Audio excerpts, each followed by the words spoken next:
we will do the confirmation of the activity that we did. I remember that we did get group activity on what are the qualities of a lifelong learning trainer. So we will see the confirmation and we're gonna go through your findings as well. As a brief recap, I'm gonna show again Google Classroom where you can find everything, where you can find the recordings. I have uploaded the previous recording that we did on Wednesday. So you will be able to see now that we have recordings where you will be able to find them in Google Classroom. And after the recap, we're gonna see why companies and why professionals choose to participate in trainings, which are their motivations, which is very important for us to know. And after that, we're gonna do an activity to see if you were about to develop a learning program, what kind of information you might want it to know prior to the development of your learning program. It's a little bit like a questionnaire, a pre-assessment questionnaire, which is very important for you to have in mind how to construct it, etc.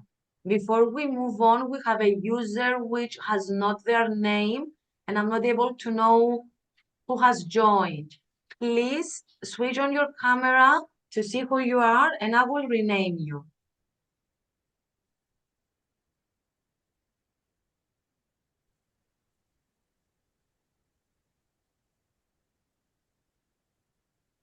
Yes, good morning. Yes, is it you, Eleni? Yes, it's me. Hello, dear Okay. Julia. Good morning. Good morning. Give me 1 second to rename you. 1 second. So, Elena Zoe, correct? Yes, Okay. thank you. So, guys, give me 1 second to share my screen. Who remembers to let us know what we did the previous time? Who remembers? Something briefly. It doesn't mean that it has to be the full 3 hours. Something that it stood out to you. We talked about adult learning and what drives adult learning and key factors of adult education. Mm-hmm. Where I spend most of the time explaining some things. Who remembers? I spoke a lot about the examination process. Did you remember about the anything? auditors. We talked about that the examiners are examined by the auditors. The investigators examine the examiner's auditors, and that the investigators are investigated by Hermes, and Hermes is watched by Anat. Okay, so you stayed excuse me, can I interrupt for a second? Yes, I think Helen. my camera is muted. So, because I can see 3 screens, small screens, and mine on the left side is muted. Is it that I only see this, or am I muted? My camera is muted. Helen, I believe that it's by your end. So you can see me, guys? No, I cannot see you. Your Okay. camera, I believe, is not connected. I'm not sure. Have you entered from a PC, a laptop, from a mobile phone? No, I have entered from my laptop. Okay. And it seems like In that case, Helen, you will have to go in the lower bar next to the microphone. There is the camera. You will have to connect it. As I believe your camera is not connected to the piece, to the laptop as a whole.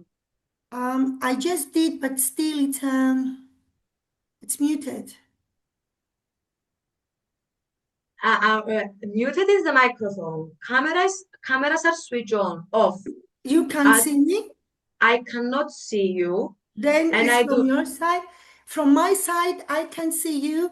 I can see the two screens with the two trainees also, but I cannot see my camera going on, operating. Helen Mo, this is by your end, and I'm not able to know how it's your interface actually, Okay, I'll and try I'm not again. able to find. I don't have the option to send you a request to switch on the camera.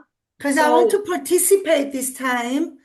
Last time I did the first session, and this time I had a technical problem. I brought a technician from Bionic in my house. He set everything down. Helen So Mo, I'm really sorry, but I understand that you want to share the information, but this at the moment, if you want to say something like that, please send me a message because we're interrupting the training, and I believe that we're losing sorry. valuable time. I apologize, but I am a Yes. part of this training too. And I just tell you that we have this problem. From my side, I can screenshot and send you. My camera, it's fine. Okay? So I will make a screenshot and send you on WhatsApp or Viber. I I apologize to don't the have rest of the Viber. trainees that I am interrupting, but it's muted again. Helen Mo, first of all, please don't send it on Viber. I don't have Viber, so I will never get it. Secondly, you can send me on WhatsApp screenshot. Thank you so much for letting me know. And thirdly, your camera really is not connected because I don't have an option as a host to send you a request to switch on your camera. That means that you either need to switch off your PC and restart it, or you will have to go to your settings, find the camera, and Okay. connect it to the PC. Thank you. And I Thank you truly so much. apologize. Thank you. I will continue Elena, watching. at the top of your screen where your camera is, you may have a small Yes. switch next to your camera. Check if the Yes. camera's, if there's a switch at the top where the camera is, and you may be able to turn it on. Thank you so much. Thank you. Thank you, guys. So, moving on, we were discussing about the examination process. The examinations, as I said, they will have some deliverables. By that means that we will do a special project and a micro-teaching session. And then we moved on to the qualities of an adult learner trainer. We used Google Classroom. Google Classroom, as I show you, and we can see who have entered the Google Classroom. Everything that you need is included here. In the Google Classroom now, you can go and find recordings. As you see now, recordings are here. If you're gonna click on the first session, you can go to view material, and by clicking on the link, you automatically be able to watch everything that we have discussed the previous time. So,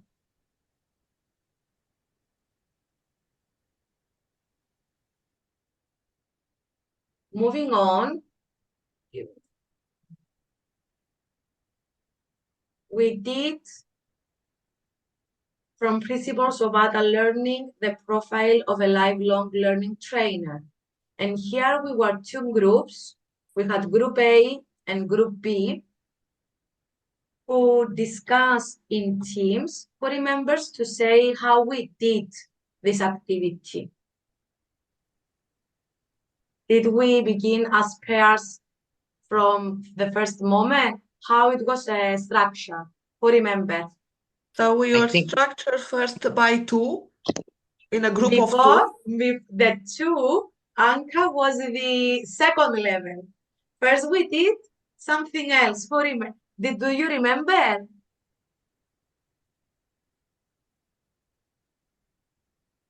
First, who remembers what we did first?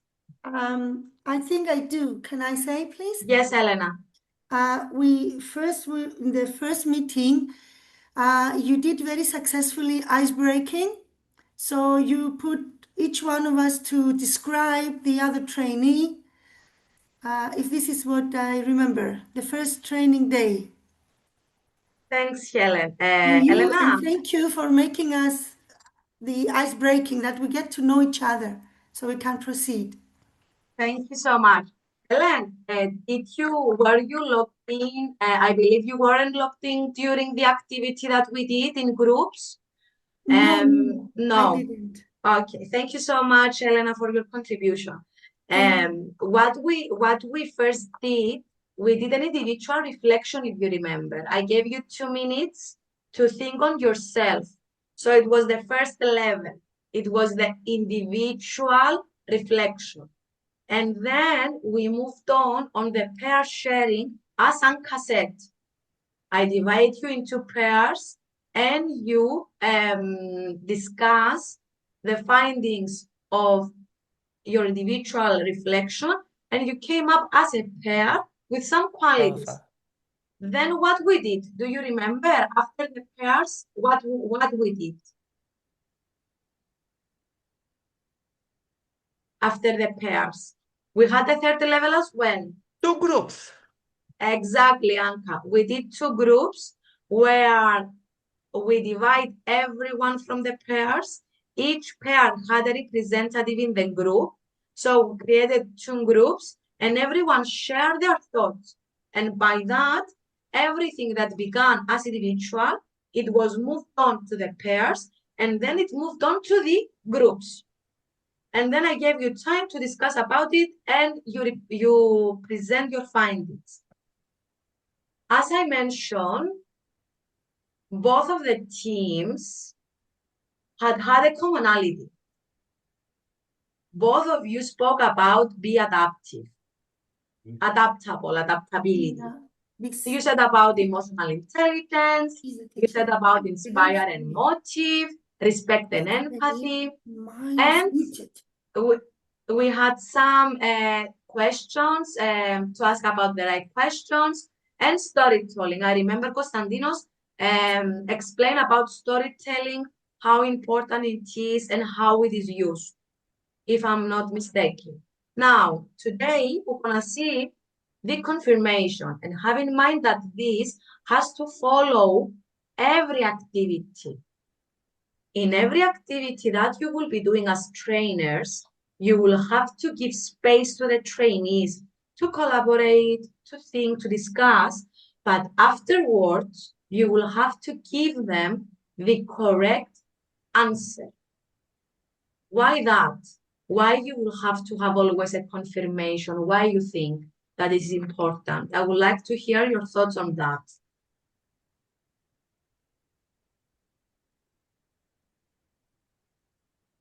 Sorry, did you ask why is it to give the Yes, right why it is answer? important. Let's say that we did an activity. I divided you in groups. Everyone discussed, everyone shared their ideas. And then without me doing a confirmation about the correct answer, I am moving on to the next chapter, let's say, to the next module. Why it is important to spend some time on confirmation? Well, to make sure that we're on the right track. Exactly. I have to make sure that you are in the main track, you are in the correct track. Not only that, Helen, but you might have some, I might need to do some clarifications. The point of the group activity is not to have the correct answer, but to have you collaborate. The point is I will give you the correct answer. You will not have to be stressful about having a product. Instead, you will have to be focused on collaborating and learning from each other. Confirmation of the correct answers, they are always coming from the trainer. And sometimes, because the questions that we're asking in some types of learning program, because they're up to interpretation, might have a variety of answers. In more technical learning programs, in learning programs that we are having laws, regulations, the answers are very strict, meaning that there is a true correct or false. In learning programs that are technical, there are not up to interpretation. It's either this or either that. For example, in Orestes programs, in Panagiotis programs, in Christiana's programs that I can understand, and I am assuming that we will have a lot of regulations, they will have a lot of laws, they will have a lot of protocols and structured protocols given by authorities. In their cases, there are true, correct, or wrong answers. In Penelope's learning program that you said your background the previous time, I'm assuming that some activities might be up to interpretation. There will not be a true, correct, or wrong answer. There are more philosophical, let's say, answers where multiple answers can coexist. So their discussion is more freely. In other topics, though, discussion is more challenging because there is a true fact. There are true facts. Do you see the difference in respect of the topics, in respect of the themes? Very well. So give me 1 second. I will go to, I'm gonna show you where is the actual confirmation. Again, I'm gonna show once more about Google Classroom. We are under chapter Principles of Adult Learning. So here it was the activity that we did. And here is the presentation once more, Principle of Adult Learning. So anything that we did is here. Let's go to the presentation. Again, we are clicking on the material if you want from the link, or you are going to view material. I will show once more if you want to download it. Let's say that you want to download the specific presentation. You will have to go here where it's the printing icon. Here is the printer icon. You will click on the printer icon and it will open a new doc. It will open it as a PDF again. And then instead of the printing of the printer icon, you have an arrow now. You will have an arrow. 1 second, I will have to. Now you see there is an arrow. In the arrow, you will click the arrow and then it will be downloaded automatically. You see? It will switch on, ask me when I want to save it, and I will save it. Is that clear, guys, about how you can download, you can print, etc.? Is it clear now? Perfect. So I'm gonna close it.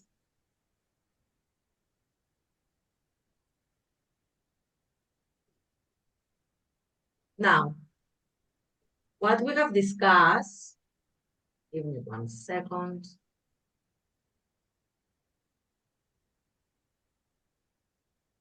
It's under chapter 6, I think. It's on page 79. Then we're gonna do an activity. 79. The lifelong learning trainers competencies. Here we have two different, let's say, categories. We have the personal and the social. So in the personal one, we have to go to self-awareness, self-regulation, and motivational behaviors. Those are very important because if we are not self-aware, we are not able to identify our blind spots. And by that, we are not able to control the learning room. We are not able to communicate with our trainings. We are not able to handle challenging situations. And then we have social. We have empathy and social skills. Social skills, they're coming with the question marks.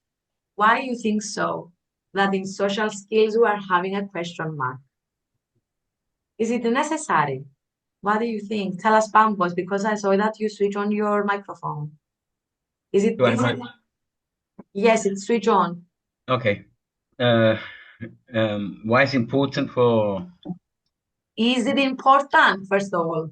It's extremely important Why? because basically, like myself, I'm not very social through the internet. I am very social in various sectors where I go to other training sessions and so forth. But through social media, it's something that I have to really build up on. Like you probably hear me speaking now. I don't feel as comfortable here going through the internet as I would be, either training with other people one-on-one, live, in a hotel somewhere. It's more comfortable because I can actually see the energy of the person and it makes me more comfortable. So do you think, and this goes to everyone, that social skills have barriers? Is someone social in face-to-face interactions and he or she might not be social in virtual environments? Is it possible? What do you think? Anka, you are nodding your head. Would you like to share your thoughts?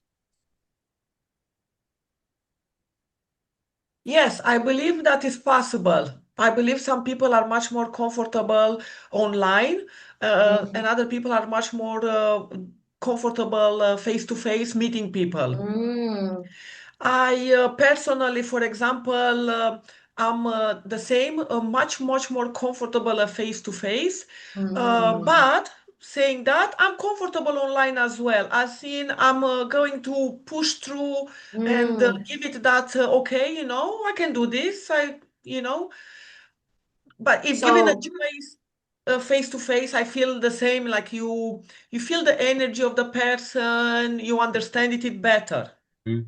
you are able to Connect. observe, to not only to connect, you are able to observe body language, the interaction with the participants. You are able to assess if they are engaged to the learning program, if they are actually there or they're thinking themselves. It's the assessment during the learning program, it's different. It's more, uh, in quotes, it's easier. It's easier. Now, let's see in more depth what we mean about self-awareness, self-regulation, and motivational behaviors. Okay, it's not only awareness of emotions, of your emotions, but the emotions of the participants. We have to be very mindful because sometimes we might trigger people without us knowing it. You never know. Accurate self-assessment, and this is very difficult to do, as most of the time what we do is we tend to think that we are either the best or we are either not the best, two polar opposites. Self-confidence. Self-confidence is a skill and self-confidence is built. Okay. What I mean by self-confidence, in order to teach someone, you will have to make them to trust you. If they do not trust you, it's gonna be more difficult for them to connect with you, to engage to your activities, and the effectiveness of the learning program might not be as much as if they were able to trust you. And for someone to trust you, you will have to exhibit and exhume self-confidence. Otherwise, what they will think, okay, we have this person, they are very shy, they speak very softly, they do not do eye contact, and this person is here to teach us. If you do not make eye contact, there is this connection. If you are speaking very softly, they cannot hear you. So you see how those are reflected in real life situations? How that sounds, that you see the connection now. What it means to have self-confidence and how this self-confidence is linked to something. Does this make sense? Yes. Have you ever been to learning programs where you weren't able to listen to the trainer? Multiple times. Really? Mhm. Maggie, how was that? I mean, it was due to the space, it was a huge space, or the person was speaking very softly, they didn't have a microphone, they didn't have the correct equipment. Would you like to share your experience? Sure. I've been attending a lot of trainings, and since I am into training as well, I'm very particular with the energy that the facilitator is delivering to the class. When I think of a trainer, I look at them as a captain. They are the captain of the classroom. They are the one who will set the mood of the class. Well, the success of the training sometimes depends on the trainer as well. How is he going to engage the team? How contagious that person is? Because people will feel if you are pretending to be someone, or it's a natural, let's say, personality of yours that presenting on the table. And in some occasions, you can distinctly identify who is someone who is good in, someone who has a mastery of information, but they do not have the skills of connecting to people. Because I believe that the moment that you stand in front of the class, you need to have a mindset that your goal is to send a message to them, to deliver. You've mentioned about knowledge, skills, and abilities. That is your main core, to transfer. You're already the expert. The most important person in the class is not you anymore. It's them. You just really you want them to become or to acquire the same skills as what you have, or to teach specific knowledge. And you can only do that if you first have that confidence, as you mentioned, that self-esteem, because they will feel the energy. And I think that is what we mean by that. Thank you so much, Miki, for sharing that. It's exactly that, actually. It's exactly what everything that you have said is exactly that. And thank you so much for bringing that to the discussion. I would like now to move to self-regulation. We have to have self-control, trustworthiness, consciousness, and adaptability. Both of the groups spoke about adaptability. Adaptability is very important. When you were discussing about adaptability in your groups, how you thought it as a context, how you came up with the word adaptability. Who wants to let us know your thought process? How you came up with adaptability? I haven't heard from Panayotis or Estis. If you can hear me, I'm interested to say a few things also. Yes, Helen, let us know. But when we said about adaptability, the question was in the groups. So the question was during the group activity, both of the groups came up with adaptability. And I asked about the thought process of the group. That means, did you partake into the discussion to tell us the thought process behind adaptability, how your group came to adaptability as a term? Okay, I think I missed few lessons and what you was talking a few minutes ago because I was adjusting my mobile.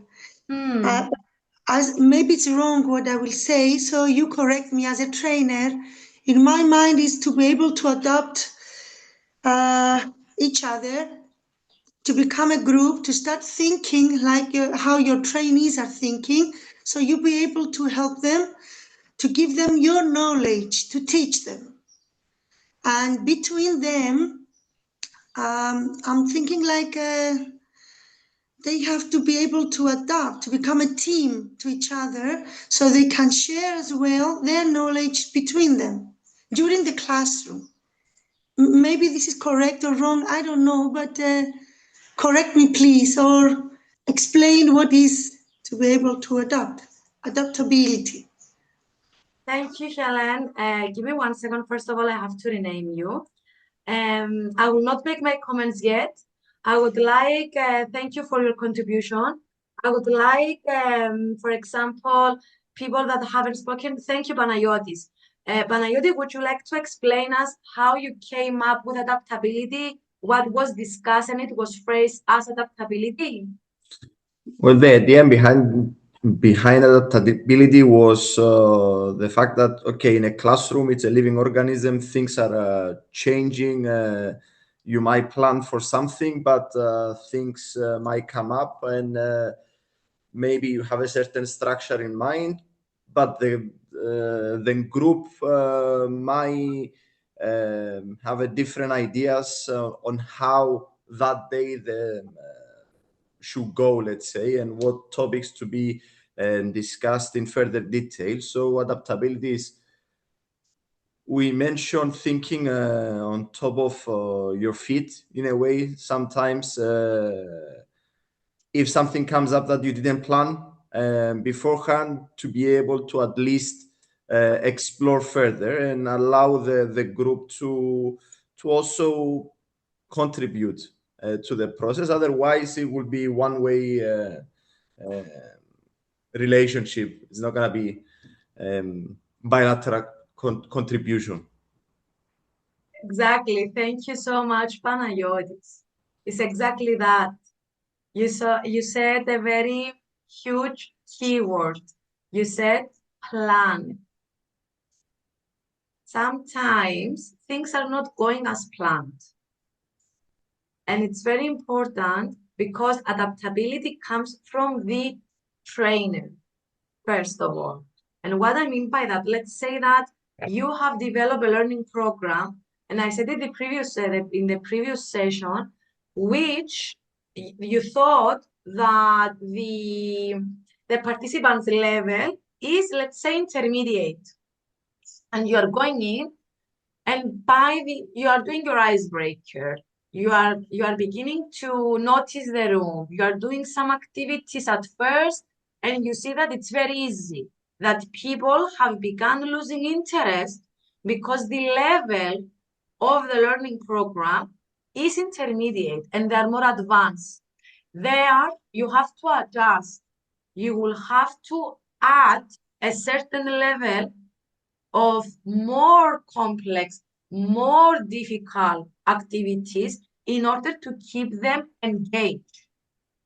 Sometimes adaptability may come from conditions.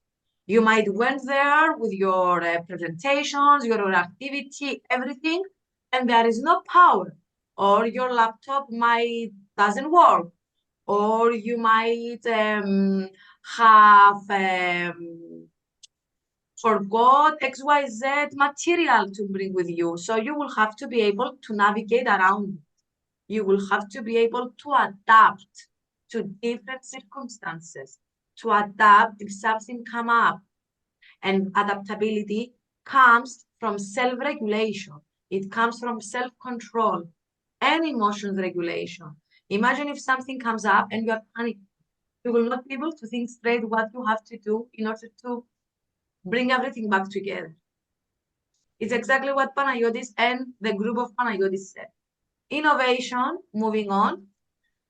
Motivational behaviors, achievement orientation, commitment, initiative, optimism. Initiative has to be the most important out of it because you have to be able to take initiatives. If you are not initiative, you will not be able to identify learning needs. You will not be able to identify industry's needs. Is not only professional, it's the industries as well. Industries and employees of that industries are coming together. You cannot you cannot develop a learning program without be able to identify what the industry needs are, and then in more, let's say, in more in detail, what the employees of that industry really needs.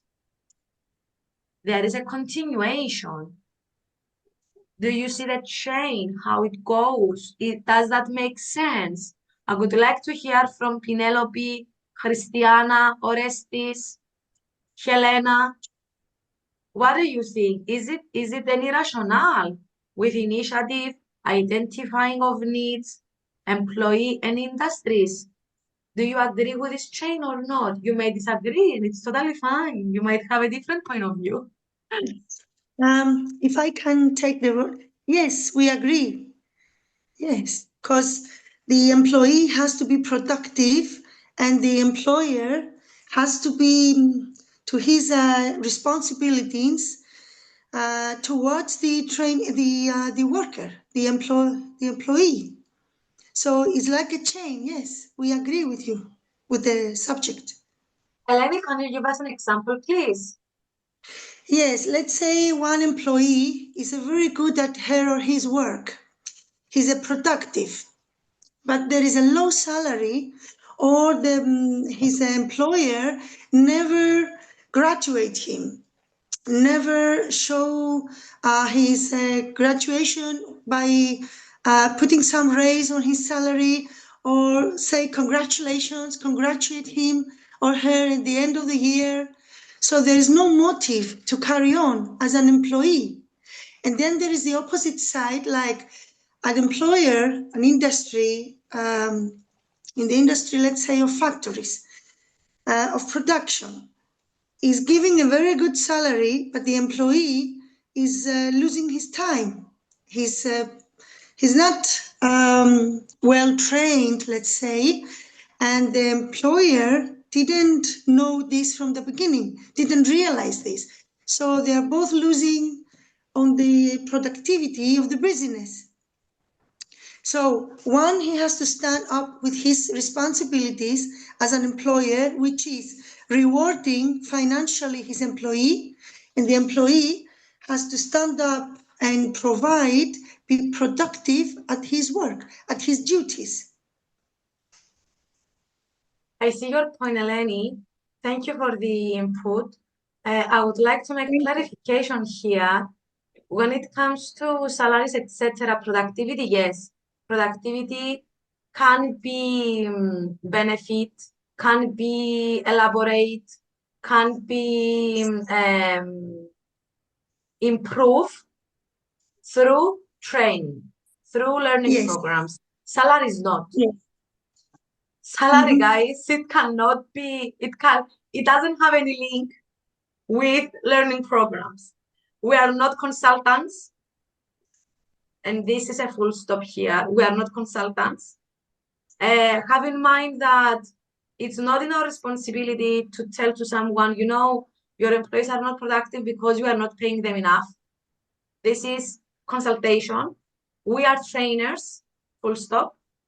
That means that anything that can be fixed through learning, through training, we will learn in this learning program. But even HRDA realized that some things cannot be fixed with training. And one of those things is compensation and salaries. So the first question that we're gonna see at the in the few couple of sessions is that we have identified, let's say we took the initiative, we researched the industry. We search the sectors, the economic sectors, because we have the service industry, we have the HoReCa industry, different industries. And we have identified some problems, okay? We have identified these problems. We have done our research, we have reached out to some key stakeholders of the industry, and we have done our research and we saw that some employees have XYZ needs. One of those, it might be they're getting not so good compensation. The first question that we're gonna do is what it can be improved through training. If it's something that it can be improved through training, we are going for it. If it's something that it cannot be improved through training, we are not touching it. And salary is one of those. Have that in mind. Okay? Do you see a distinguishment? Yes. There are things that can be improved and can be strengthened. The organizations and the trainees, meaning the professionals, by training. And there are some things that is not in our control and we will not touch on them. Can I add something to here, please? Tell us, If Eleni. Actually, one of the reasons I wanted to become a trainer is that I want to have one session, if I will make it and pass the examinations, to be able to train the employer how to, because there is a lot of factories and there is a lot of, in the industry of construction, they they mistreat their workers, and they don't know how to control themselves, how to train their workers to learn the job fine and to become a good workers. So not only the employee can be trained, which he don't have skills, but the employer also. A very small example and very fast. Construction. They have a huge major problem with the workers. And the reason is because a lot of developers in the constructing area, they pay less salaries from people from third countries. And the problem is that they change workers, they change, keep on changing. And there is another field with the housemates in Cyprus. Everybody needs to have an assistant with their old parents. And unfortunately, they keep on changing workers because they don't know how to treat them, or they give low salaries, or at least they don't know how to reward them correctly, psychologically.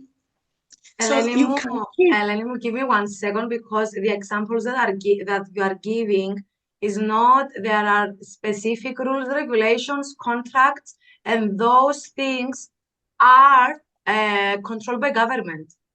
We will not train the government. Yeah. The examples that you gave, Yes, I understand your rationale. I understand your rationale. Yes. When we say that employers get trained as well, yes, employers we get trained as well. They are part of the workforce. What you're referring to is in HR subjects, but have in mind that because I understand your logic, I understand your rationale, but the examples that you gave are not are governed by laws, not by employers. You're right. You're correct. Yes. Thank you so much. Thank you. So Truly. moving on. Is anyone else wants to contribute before we go to the social competence? Does something comes to your mind? Okay. So in social competence, we have to have empathy, meaning understand others, service orientation, fostering the development of others, appropriate handling of diversity, political awareness. Okay, we have to know what is going on in order for us to be able to contain it, to be able to be prepared if something comes up during trainings, and to be able to control the room in a better way as well. Now, about social skills, because social skills can be taught. It's not something that it's a skill. Skills are taught. So influence, communication, leadership, catalyzing change, conflict management, building bonds, collaboration and cooperation, and team capabilities. Okay. Team capabilities actually comes with controlling the overall process of the learning program. And what I mean by that, if a trainer is a more shy person and really likes more individual activities, they're really feeling more comfortable in one-to-one.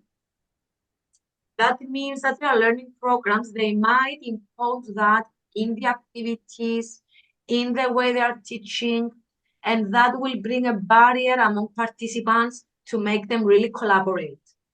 For example, let's say that we have a trainer who is more introvert, and this trainer is feeling more comfortable at assigning individual activities, asking people questions in one-on-one, including activities that will isolate participants instead of bringing them together.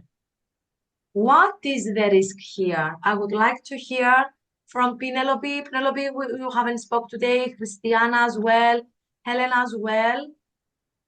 What do you think? How this might affect the prosperity of the learning program? Tell us, Penelope. I'm gonna give an example actually from my experience. This is better. Thank you so much, from Penelope. from my first training that I offered.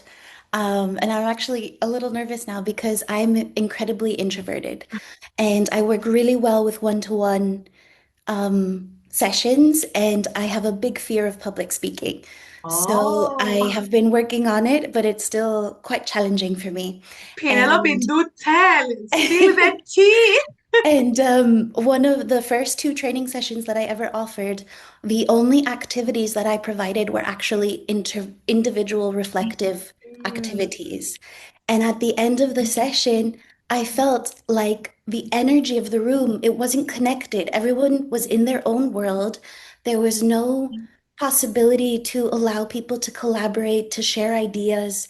And it's only through sharing ideas where we are able to learn and create a bigger capacity for ourselves to understand.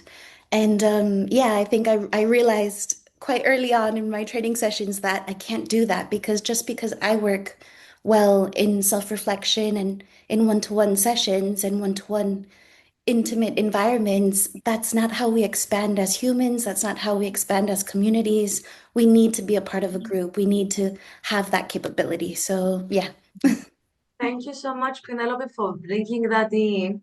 And thank you for sharing this example because it showcases exactly what I was referring before. It's something that I have seen it happen and we don't realize it. No. We do not realize it that because when we are building a learning program, we have the vision. We know what we want to teach people. We know how we will teach them, what activities will include.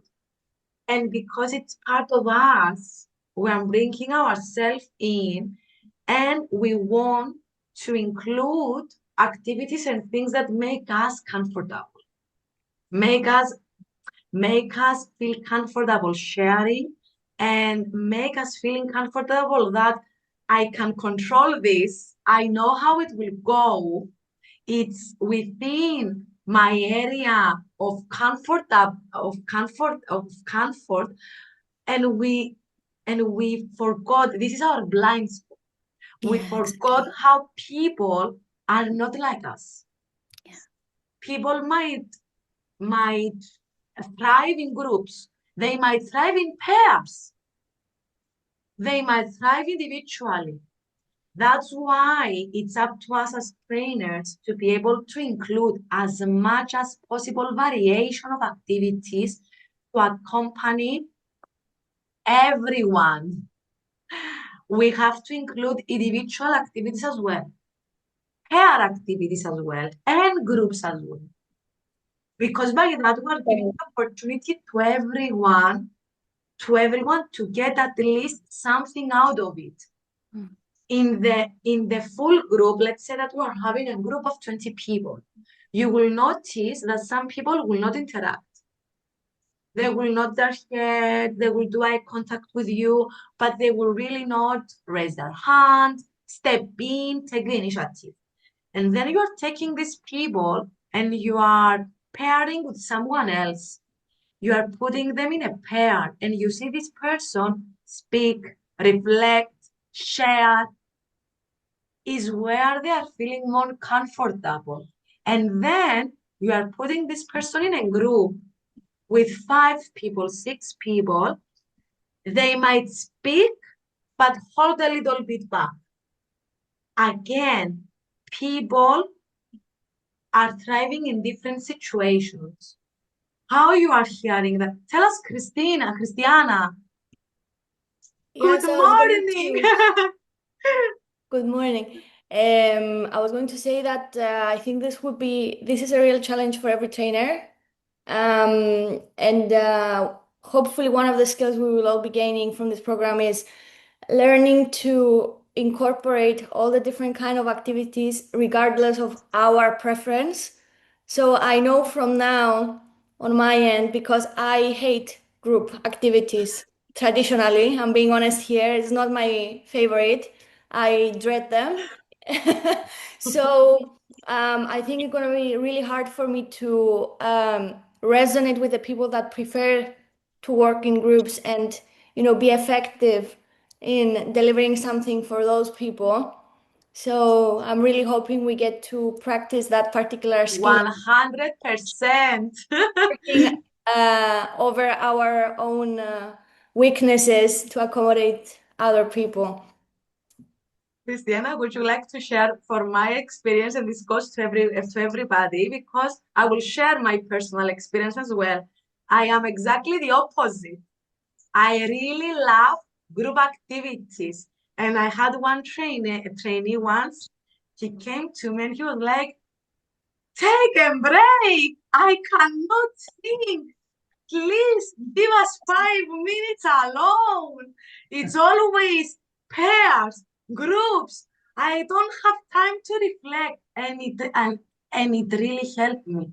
I truly realized that my fear was to include individual activities and divide the group. And because I had this fear, I did exactly the opposite. And he was really, I'm so tired. Please give us 5 minutes. And then I adapt. I was like, okay, this trainee, he's really onto something. He's coming to me. He took the courage. It's very difficult to go to your trainer and share that you're doing so much. Please give us 5 minutes. So it was a really ding to me. It was a bell. But okay, Julia, you have to give them some time.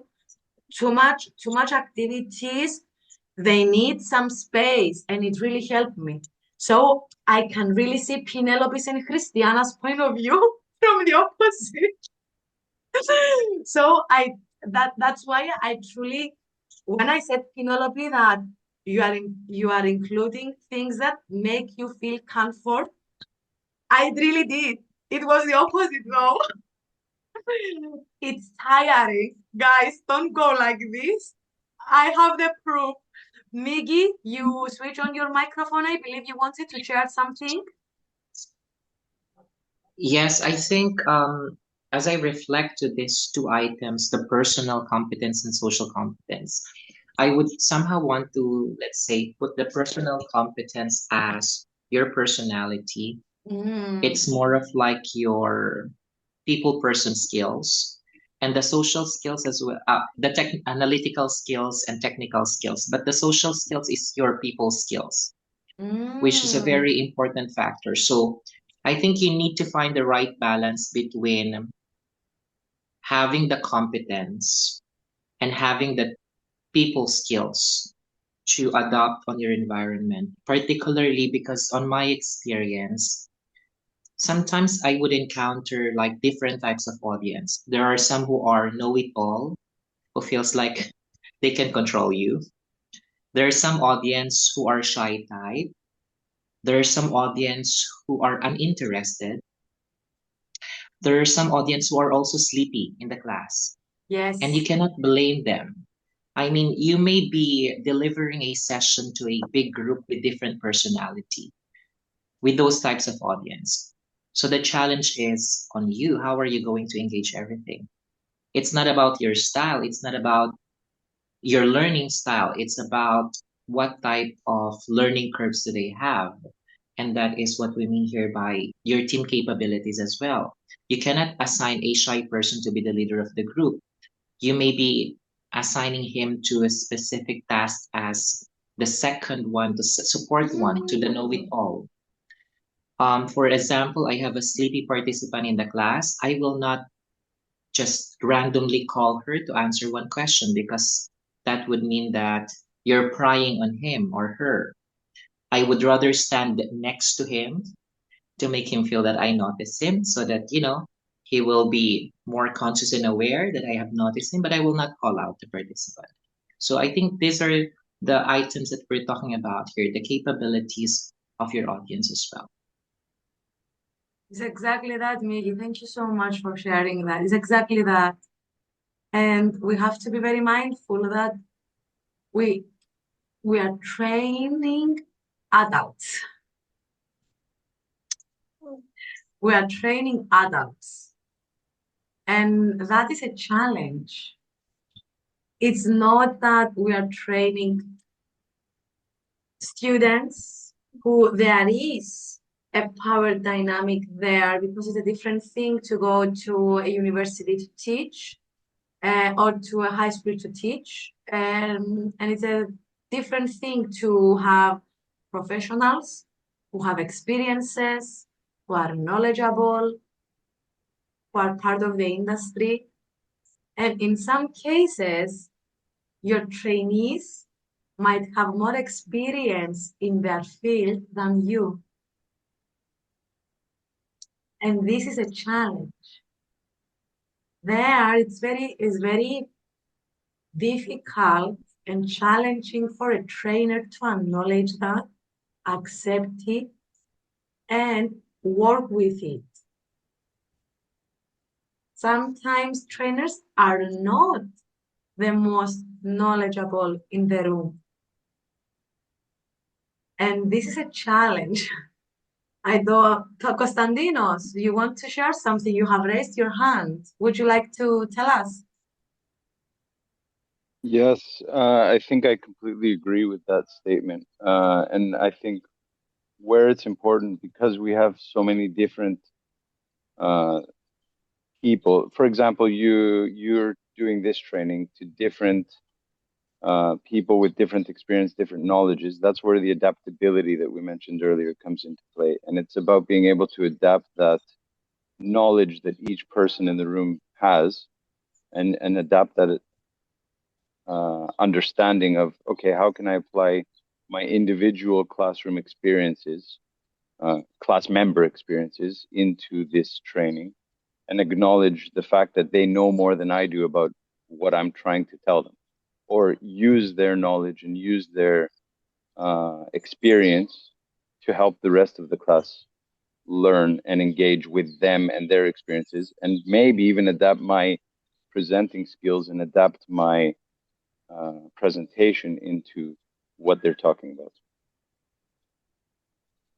Thank you, Konstantinos. Exactly that. There is, Anka, you said, and I'm gonna do my comment afterwards. You might say what I have to say, so you can share. I just want to add that from personal experience that a very important factor has to be different backgrounds. The understanding of different backgrounds is the key as well to this, because people, I've worked, for example, with 77 nationalities, and everybody has a different background, which is in one thing is acceptable and another nationality is not acceptable. And understanding that when you train as well, the adaptability has to come. Also, part of that, they will receive the message maybe different than the person next to them. because we are multinationalities, like even now in this training, you know, we are different nationalities. We have a Canadian, we have a Romanian, we have a Cypriot, we have many nationalities, which means that also different backgrounds and different industries, and as well that is part of and I would like to end with that the purpose of the training is that maybe not everybody will be where we like them to be, as long as we know that we did the best to cover everybody. Now, I don't think 100% that I believe there is no failing. If somebody didn't really understood or something, I believe is the course and the message has to be sent to know that, you know, that's Thank it. you so much, Anka. When you are speaking, in my idea, in my mind, I did a connection. I mean, I thought of a line connecting appropriate handling of diversity with what you have just said. It really I did an imaginary line. It's exactly what you said. Thank you so much, Anka, for sharing this. So, here, this is for your own reading, okay? I believe it's very important. I'm gonna go very quickly over them. Here I have included some theories, some research that it has been done about things that an adult educator has to have. The reason why I'm bringing in the name adult educator is because most of the times when we are coming in with the education in our mind, and it's very difficult for us to remove ourselves from the school classroom. It's very difficult because all of our lives we have been sitting to a classroom, in a school classroom, and now we have to adjust and change this to adult education. Adults, it's something completely different. I don't know if can you read it? Is it small? Is it large? Let me know. I have to know to adjust my screen. Adjust.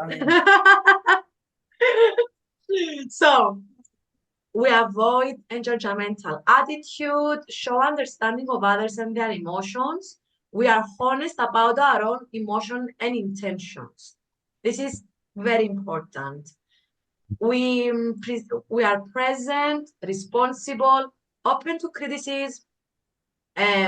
We pay attention on details. This, to be honest, is easier in the face-to-face. We're gonna see differences of face-to-face and online learning. This, to be totally honest, in practical terms, sometimes in online learning, it's a little bit more challenging. Expressive and values personal communication, supportive, decisive, and resolves conflicts. Has zeal and enjoys and self-empowerment, self-confidence, and give others room to grow. That, I would like to make a comment on it. At first, things might be kind of complicated. At first, things might not make so much sense, especially when we will be developing our special assignment. You will take a step back, and at the end, you will have a puzzle. Have in mind that these assignments are like puzzles, and each time we will completing a piece of that puzzle. For you to be able to see, you will have to have the full picture. Does that make sense? Mm-hmm. Perfect. Then Roger says that we have to stop talking and truly listen. We are not the experts. Guys, we are not the experts. Sorry to break that to you.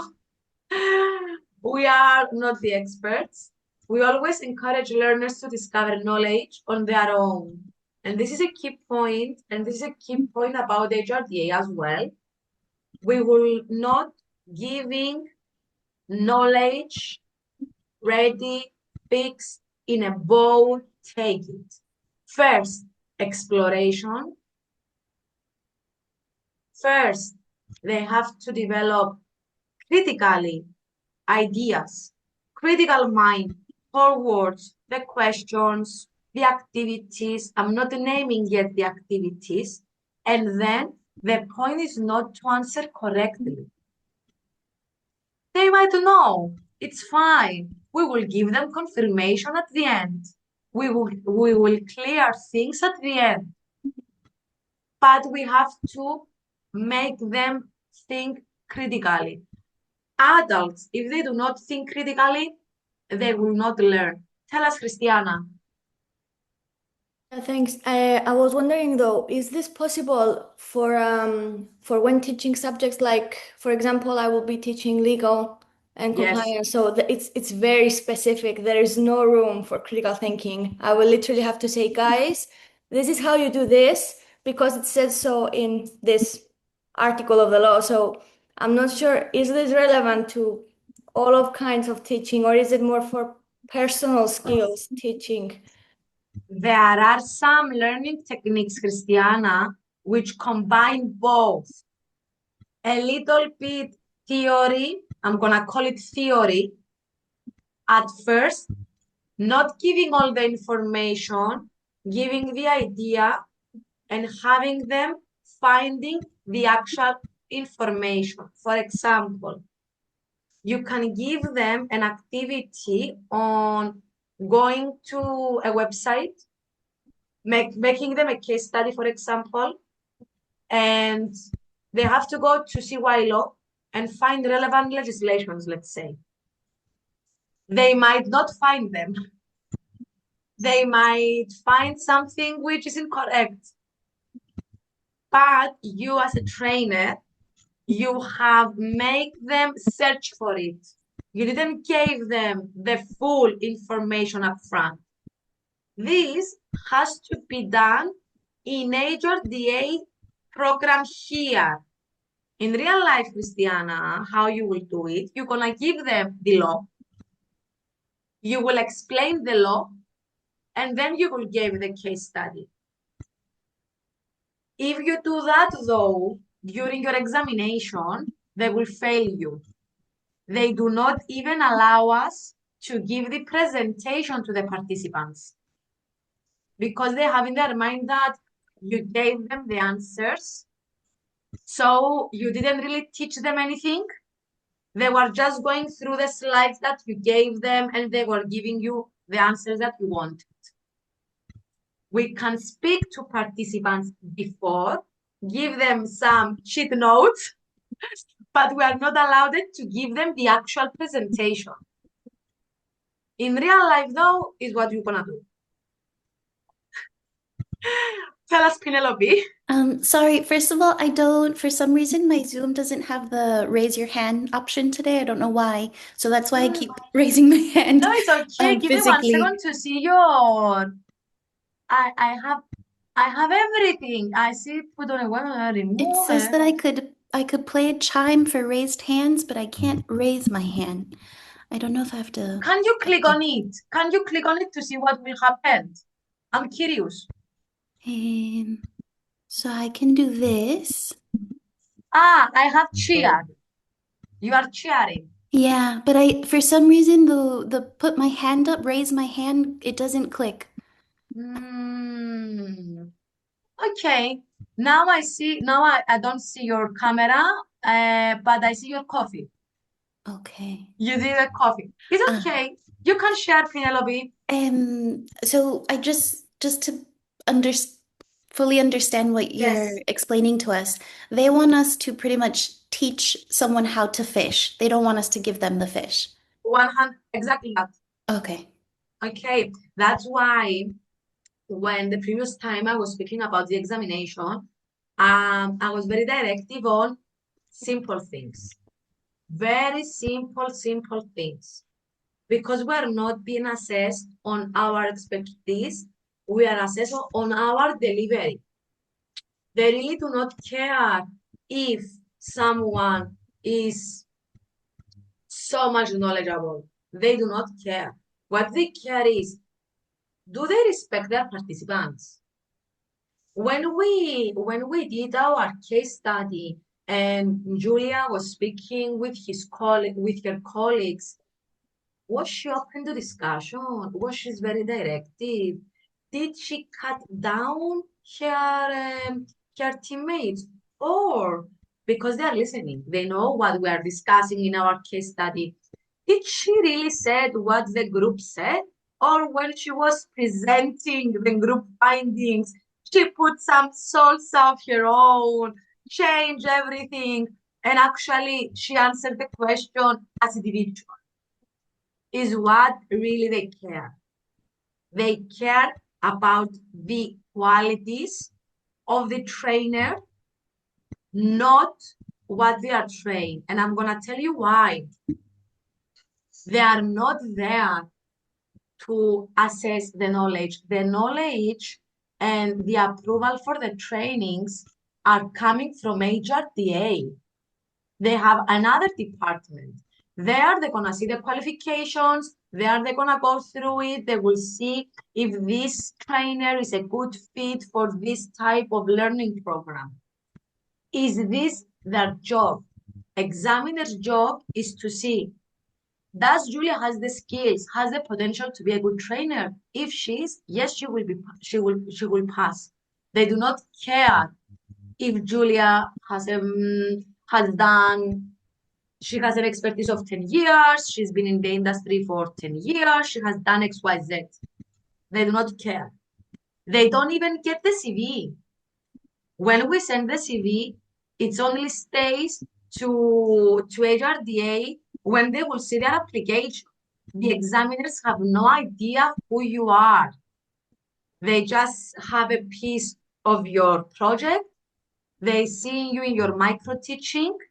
And they will ask you to present yourself. They're going to ask you, tell us, Julia, a little bit about yourself. Where you have worked before? Do you have any qualifications? Do you hold any bachelor? Do you have any masters? They will ask you. They do not know.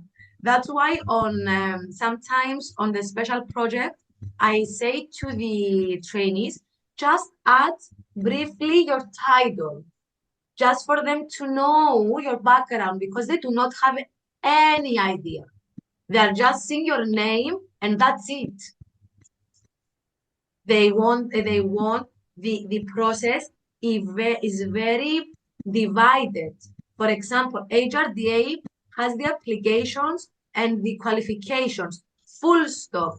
Examiners have only the deliverables, the project and the micro teaching, full stop, and your name, nothing else, because they don't want to go there and be biased. Let's say we're having someone who holds a lot of degrees. They will go in thinking, he's the best. They want to have a clean cut representation of the person who is under evaluation, what they bring to the table despite their certifications, despite their credentials. For me, I believe it's more fair. This is my personal take, to be honest. This is not coming from HRDA. This is my personal opinion. I believe this is very fair because you are going there in a clean sheet and it's only up to you. It doesn't matter what you have done up until this point. Is what you bring to the table at the specific moment. I don't know how that sounds to you. How it sounds. Fair. Someone switched on their microphone. They said something I didn't touch. Who was it? Helena, tell us. Yeah. I said it's fair, means normal. It's fair. Yeah. Unbiased. Unbiased, exactly. And that makes the process more genuine, you know. Yeah. It's more genuine. So for me, I believe it's a very good process. They have some things that are very complicated and difficult to understand, but on this at least they did a very good job. Now moving on. Okay, this is the recap. Give me 1 second. I'm gonna stop sharing. How you are feeling up until now? Good? Do you have any questions that you want us to cover? Do you have any how you are feeling up until now? How you Julia, are? Yes, tell us, so Miggy.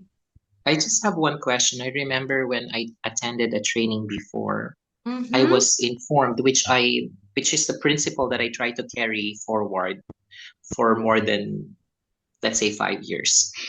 I was told by somebody that when you're doing training, you need to try to avoid covering 3 topics, particularly political issues, 100%.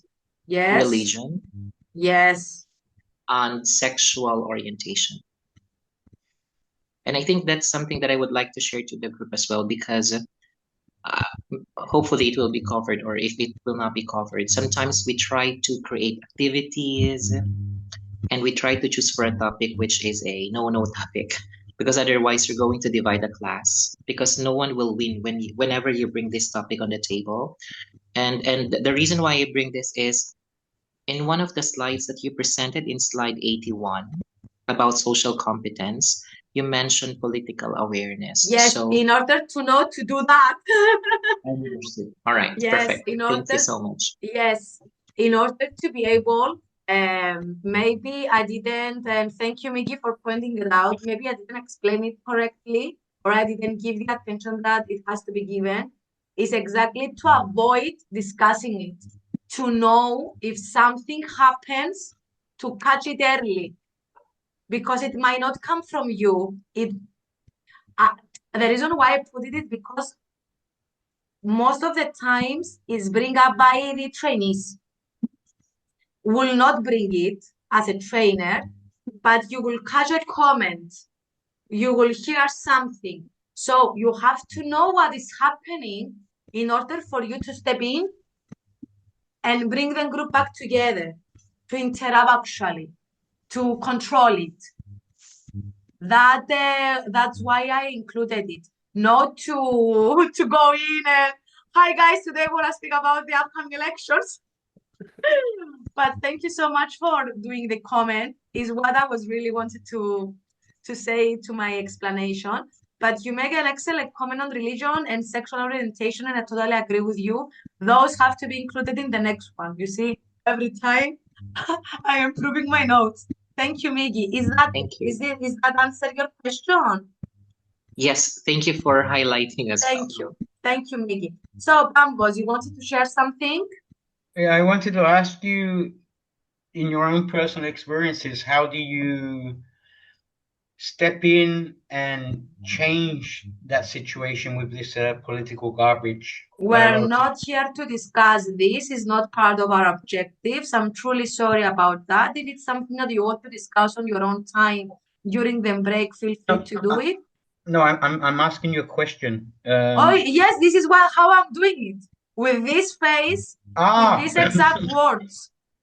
Right. So this is exactly what you see. I cut you off, so it's exactly what I do with the face you saw. Mm-hmm. With the tone of voice you saw, you heard. So for them to really, is shocking. Mm-hmm. If you do it like that, you see, it really got you. You're like, no, this is exactly the way. I'm really sorry, guys, but this is not part of our learning program. It's not part of our today's objectives. I do understand that you want to have this type of questions. If you really do, feel free to do it during the break. But unfortunately, we don't have enough time, and we will not cover that because we will miss the actual material that I want to cover today. And by that, you are cutting it off. But you have to be very firm.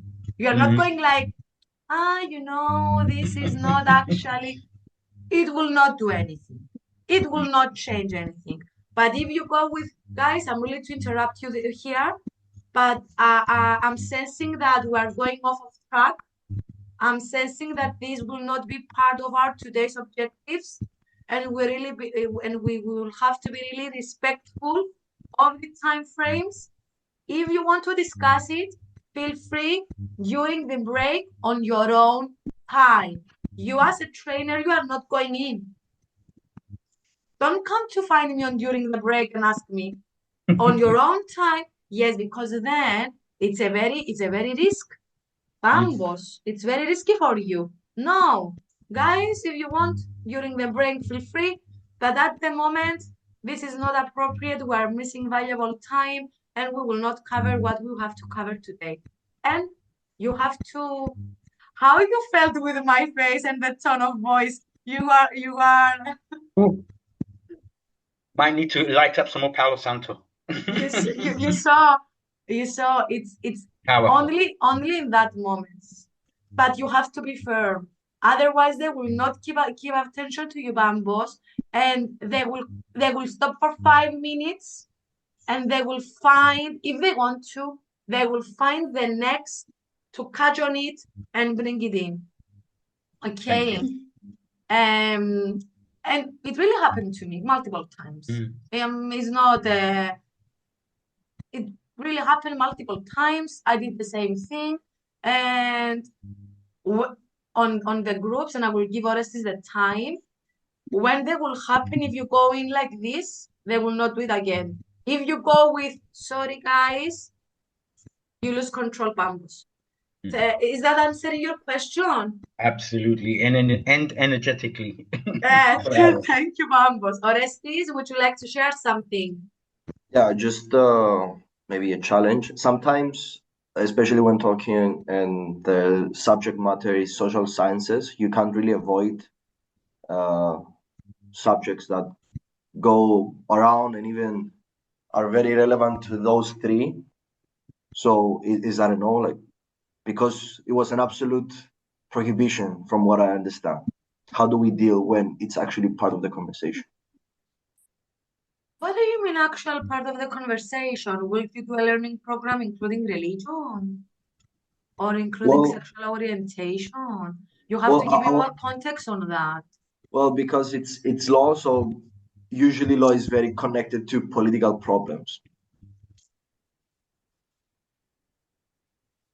I'm trying to think of a situation that might have happened, but honestly, to be honest, I have been to a lot of trainings about law, regulation, etc. as a moderator.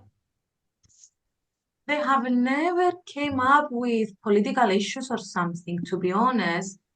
On religion, it have never happened. It have happened to, as you mentioned, social sciences about political, but the way that they handle it is the way that I have explained. You know your objectives. If it's not part of your objectives, you are vocalizing. If it's not part of your objectives, and what I mean by that, at the beginning, you will state your objectives, they have their objectives down, they know what is going to be covered. And you have your modules as well. You as a trainer, you can understand if the topic goes off the actual objectives that you have set.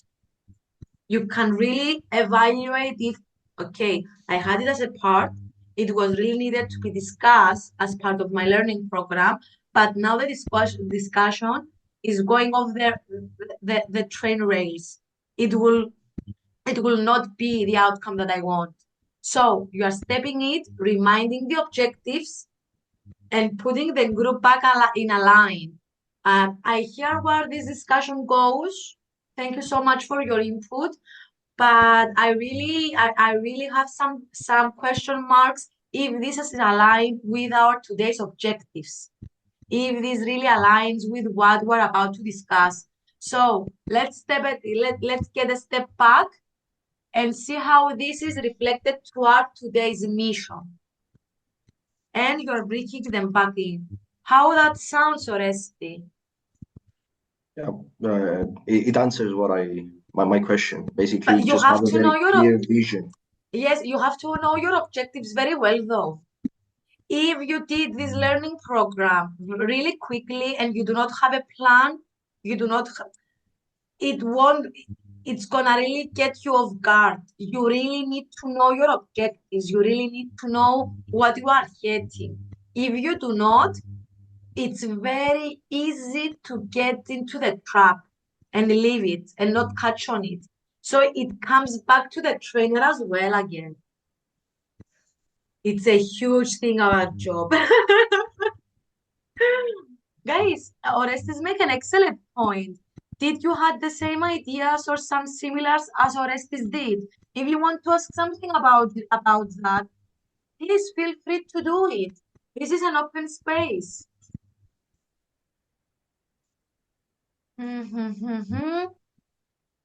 So I'm that good. I have answered everything. I didn't Yes. leave anything behind. Yes. So guys, would you like to find out our own strengths?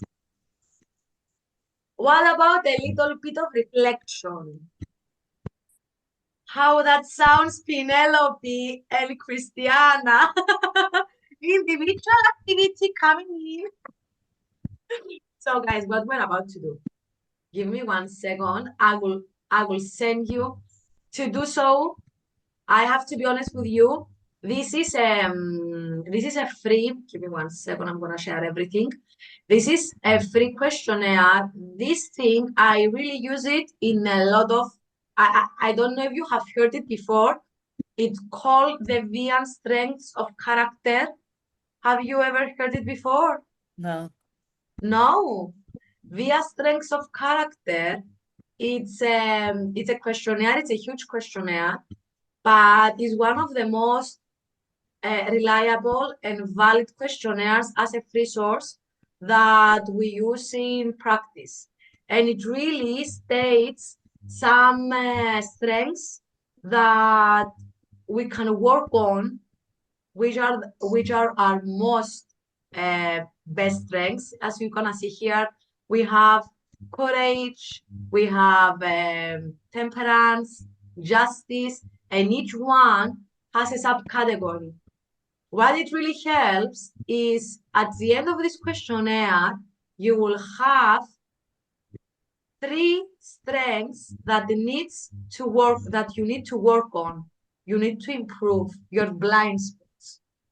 So that might get you to see in which areas you might need to divide or allocate more time.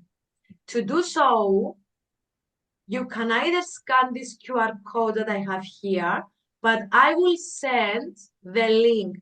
You will have to create an account with your Gmail. It takes 1 minute. I have sent it in the chat. So you give me 1 second. I don't remember if I have done it with this email. We will find out now. Give me 1 second. jperry.zip. I'm gonna register. Please register here. First day. I have done it. It's fine. Julia, Perry. Give me 1 second to get the other one. I'm showing you how I'm doing the actual sign in. Give me 1 second to copy and paste my email.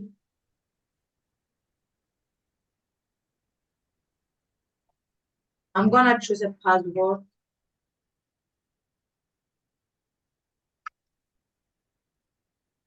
So I don't want to receive anything, but I am over 18 years old. Let's register. So here you're gonna include your first name, your last name, and your age. If you don't want to, and you want to include a pseudonym, you can do it. Now you will see my age. And here are the elements. So these statements go in, why youth? I'm 36 years old. Why I'm in the wrong one? Give me 1 second. You need to click on the one on the right where it says You are absolutely correct. Okay, guys, this questionnaire, I'm doing it once every 3 months because I want to show how to do this.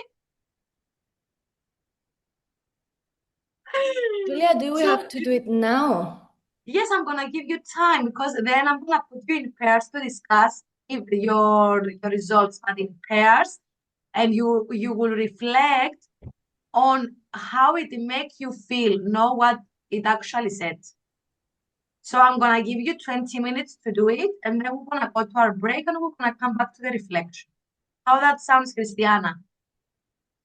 It sounds good, but I thought you said it was gonna be an individual activity for me and Penelope. So now you're talking No, that. no, you're gonna do it with yourself. You don't Yes, want you to said we're discuss gonna it be in with us. pairs. Can I do a combination? Do you allow me to do a combination just a little bit? If you want, you can.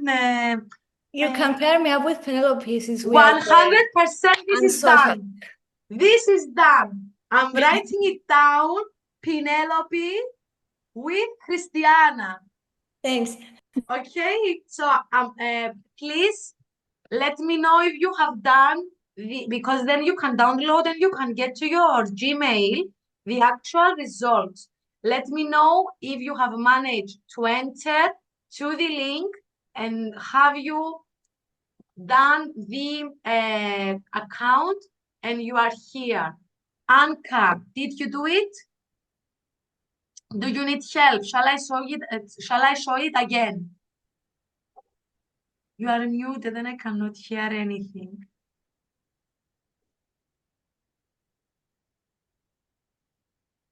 Oresti, have you done it? I'm completing the. Perfect. Helena, I'm doing it now. thank you so much. Bambos,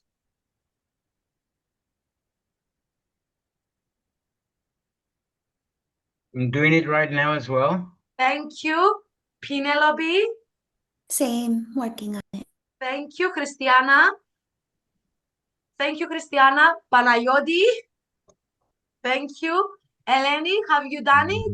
Have you completed? Have you done the account and have you begun doing the questionnaire? Dear Julia, no, I have weakness on this matter because I took myself out of my laptop and I'm listening through my mobile. So I have technical problems still, and I don't know what is wrong. Maybe my skills to this program. Eleni, you said that you're watching us from your camera of your mobile phone. Do you have your laptop with you? I have my laptop, but my laptop is not working on these matters. Something is wrong again. And I removed Are you I am able to trying. go to Google Chrome though? I tried. I couldn't make it. I'm sorry, really. And I'm really now in front of my screen, I can see the questionnaire.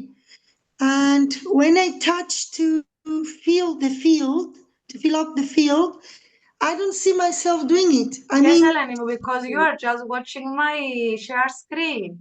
This is not an interactive one. Now you cannot see it because I have stopped sharing my screen.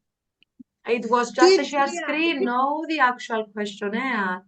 I had a questionnaire on my screen. I share my screen to show you where to go. You cannot this put the questionnaire. Yes. What I'm suggesting, because what I'm suggesting is switch on your laptop, go to Google Chrome, and have two devices. One device to see us from your phone, and the device of the laptop to be able to do the activities. Okay. If I don't manage this, is it possible that I can do it on Monday? Because I called the technician now to come and help me with the matter. Eleni If I μου, don't, I will you will lose do too it many on your own. sessions. I'm sorry? If I don't participate today and tomorrow, that will be negative for me. Some problem will come on. Eleni μου, Maybe. first of all, we don't have tomorrow class. Have you Okay. managed to go to Google Classroom and have a look at the timetable? No, this is what No. I'm saying. I am back. Okay, first of all, I would like to know that this is just an activity. We will not go back to it. If you have time on your own, if you have time on your own personal time, you can complete it. Okay. Yes. This is Okay. not something that I'm gonna come back to it. It's just an activity to find out our strengths, our areas that we need to have a look at it. Okay. Now, what I'm suggesting, what I'm gonna do, I'm gonna send on the chat. You will have to download though. You will have I will send you the timetable. And this goes to everyone, okay? Please download it.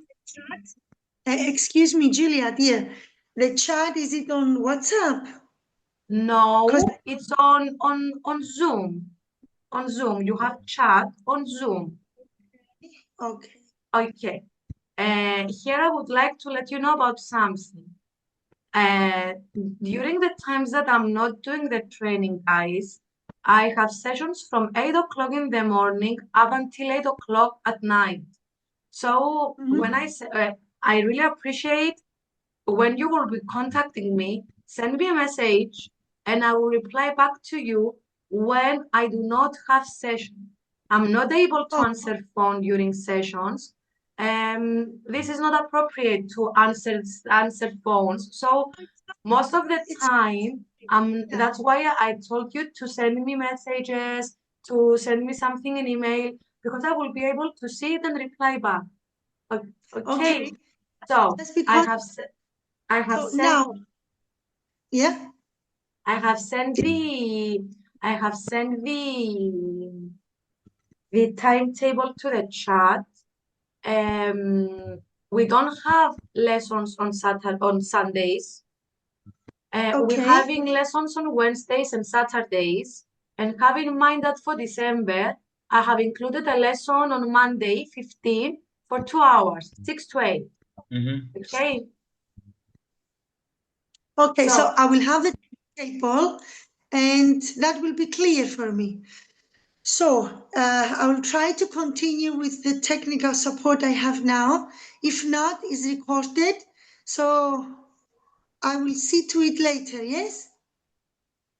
you mean you will log out from Zoom? No, I'm trying to continue. Yeah. But if something, because it's going and coming, if you realized, before the last 6 minutes, I was not on. If you realize this, it went off. So I enter again the Zoom chat. Okay, Lenny. Do what is best for you to do in order to be able to participate. Okay. Thank you for your understanding. Thank you. Constantino, I got your message. Just give me 1 second, please, and I will send you the link again. This is the link, Constantinos. Miggy, is it everything okay? Are you managing to do the questionnaire? I'm doing it now. Thank you so I'm much. on it. Okay. Thank you, Julia. Thank you, Constantinos. By accident, I stopped my video because I wanted to mute it myself, just for you to be able to think on your own.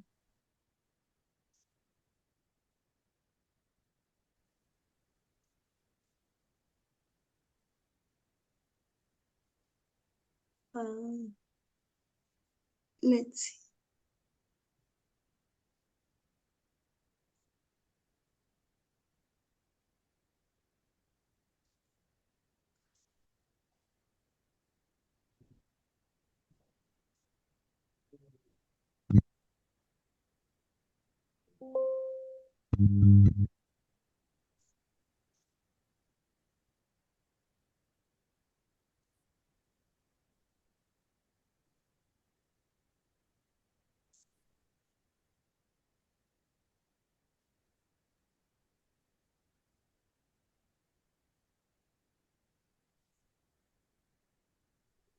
Okay, so we have this timetable.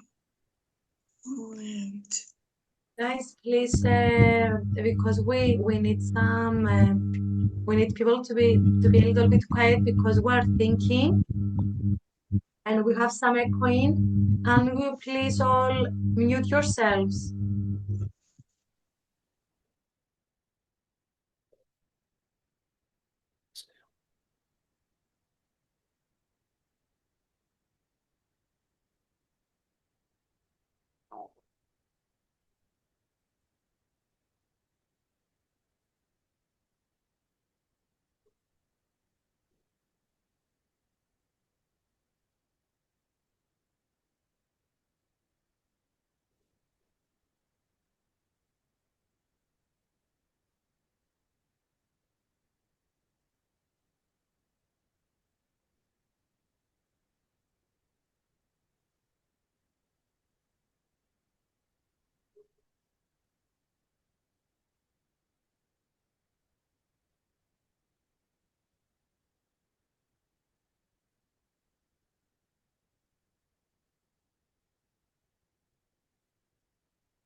Has anyone finished?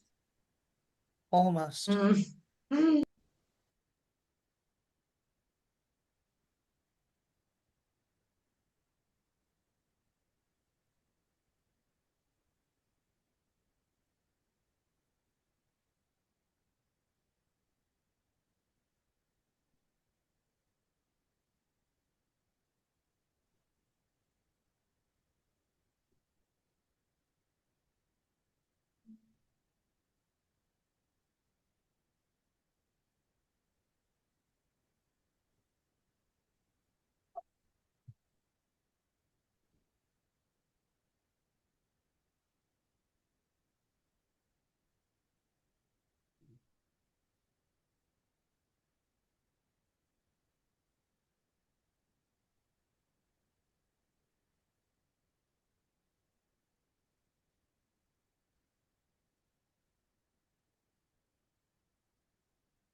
I finished. Thank you so much, Anka. How you found it? Did you got your results? Did you got your results? Yes, I got the results. I found it very, very easy to do. Yes, and I got the results. Did you like the questions? Did any of the items Yes. made you think a little bit about yourself? Yes. Yes. Do you agree or disagree with the results? Thank you, Helena. I agree with the results. Really? Yes. Oh, I'm happy to share them. I don't have a problem. look, do you agree with your top strengths and with your strengths that need to be Yes. worked on? Yes. You know, it's a very good self-awareness tool. To be Yes. honest, the first time I was introduced to the V and strengths of character was during the positive psychology class I was taking, and it really helped me. It really helped me because for me as well, for some people it might not. It's not something that is concrete. And it really helped me. It puts some things in perspective, and it's very simple, easy to do, not complicated, straightforward. So Anka will reflect after the break, and if you want, you can share it with us. Does anyone else? Helena No said that problem. she has finished. Yep, I also Yes. finished. How you found it, Helena? Pretty simple, straightforward. To be honest, it didn't reveal anything to me personally because I have done a lot of thinking about all of this. I mean, I'm 64, for goodness sake, you know, I should be able to do that. You have done your reflections. Of course, I've had loads of time for that. So yeah, simple. I've also saved it. Do you agree or disagree? Because you know yourself, as you mentioned. Do you agree or disagree with the results? I do actually. Actually, the main strength is honesty, which that really describes me. I'm honest to the point of disgust. So results, you agree with the results. Yep, I do. That's a good thing, Helena. That's a good Yeah, thing. it's good. Thank you so much. Anyone else who have finished? Christiana, how you found it? Pretty simple compared to other personality tests I've taken in the past because I've taken a few. This is okay. This is not a it's something very simple. Let's not call it a personality test. Yes, this is what it calls itself. So this is why I'm calling it that. A colleague of mine hear that they will put me in gunpoint. So this self-assessment questionnaire, let's call it. How you found it? Do you agree, disagree? Well, to be honest, the last one on the list is teamwork, so it agrees with what I have previously stated. But other than that, I think it depends on what we would like to think about ourselves. So how you assess this kind of results is it's compared to it's very subjective, let's say. So if I like to think that I'm a certain way and this reveals otherwise, but yeah, I don't mind the top things is like perspective and then honesty. So it's good. I mean, okay. Thank you, Christiana. So anyone else has done it, has finished? Penelope, how was this self-assessment? It was a little eye-opening for me because Really? well, I'm really glad. my first two strengths was zest and love for learning, which is very on point. I believe that for myself as well. For my lesser strengths, teamwork was the first of the list. And humor. I think I'm funny sometimes. So humor was shocking to me. But the most shocking was that in my middle strengths, number 11, for example, and number 12 was love and hope, and that was pretty eye-opening for me. So yeah, it was interesting to complete. So, guys, thank you so much, Penelope. Now, is everyone finished with this activity? Hmm? It's time for our break, guys. What we will do, we will go to our break. It's a 20 minutes break. We're gonna come back and I'm gonna give you 7 minutes in pairs to reflect on it. I'm gonna give you 1, 2 questions. You will not write anything. This is not something, it's about for you begin to discussing, expressing yourselves, beginning putting your thoughts in a more coherent way for people to be able to understand. Okay, so this is something very free. You will not do the reflection of the year. It's not 2 years yet.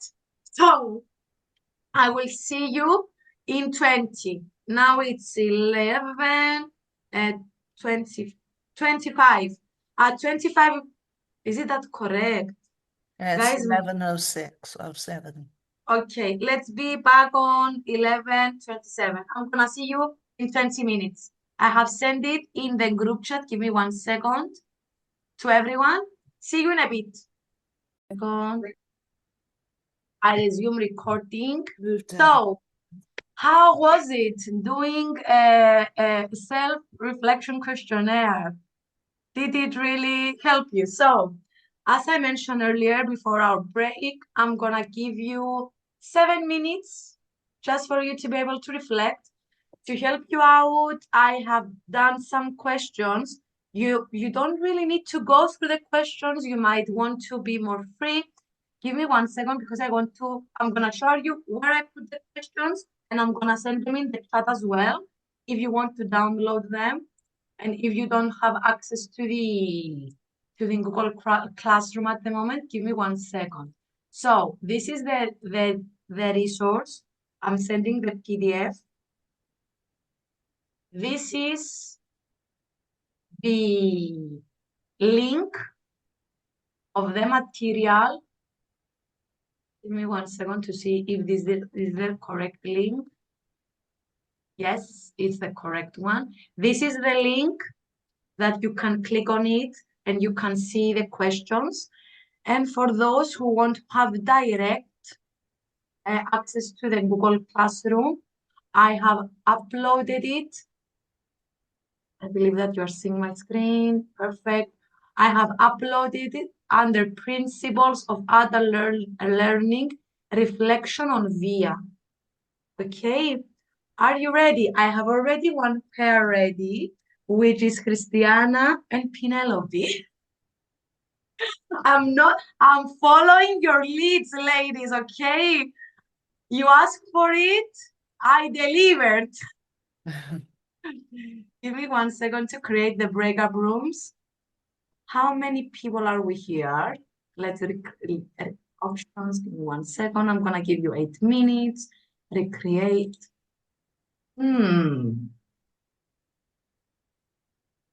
Give me 1 second because for some reason, breakup rooms.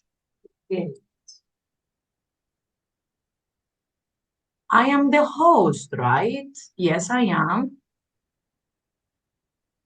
It's maybe AI companion. It's fine. That one, the AI companion, is just making a transcript of what is being said during the learning, the meeting. If you want to use it, you can use it. I don't have any issues. I mean, we are having the recording ready. So it's not really, if On you the think that more, it might help you, you can use it. on the more, I clicked on it and it says transfer meeting to room. No. Don't click on it though. Okay. Don't click on it. Give me Okay. 1 second.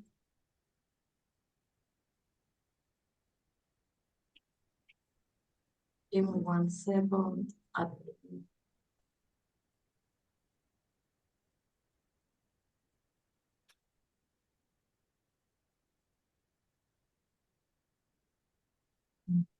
Mm.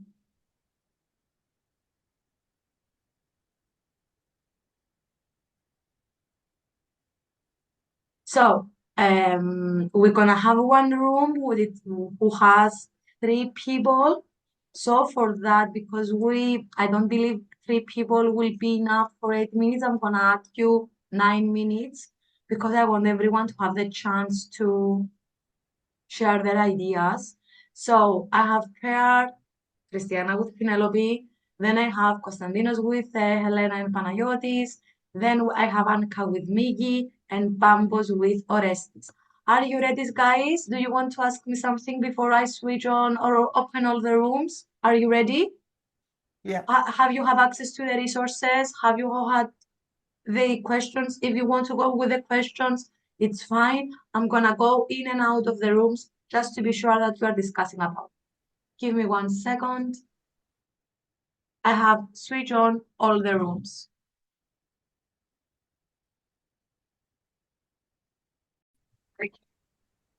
When I'm putting you in breakup rooms, I'm stopping recording because when you will go back and watch the recording, it will have a blank screen for 10 minutes.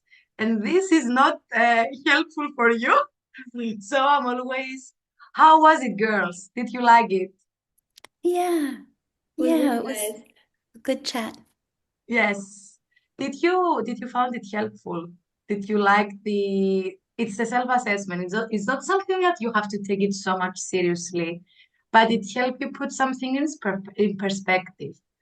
Um, it's a it's a good strategy to know some things, take them lightly, uh, reflect on it on your own, and this is not concrete. You It cut us changes. off. We were having such a nice time. How was it, Konstantinos? Did you like it?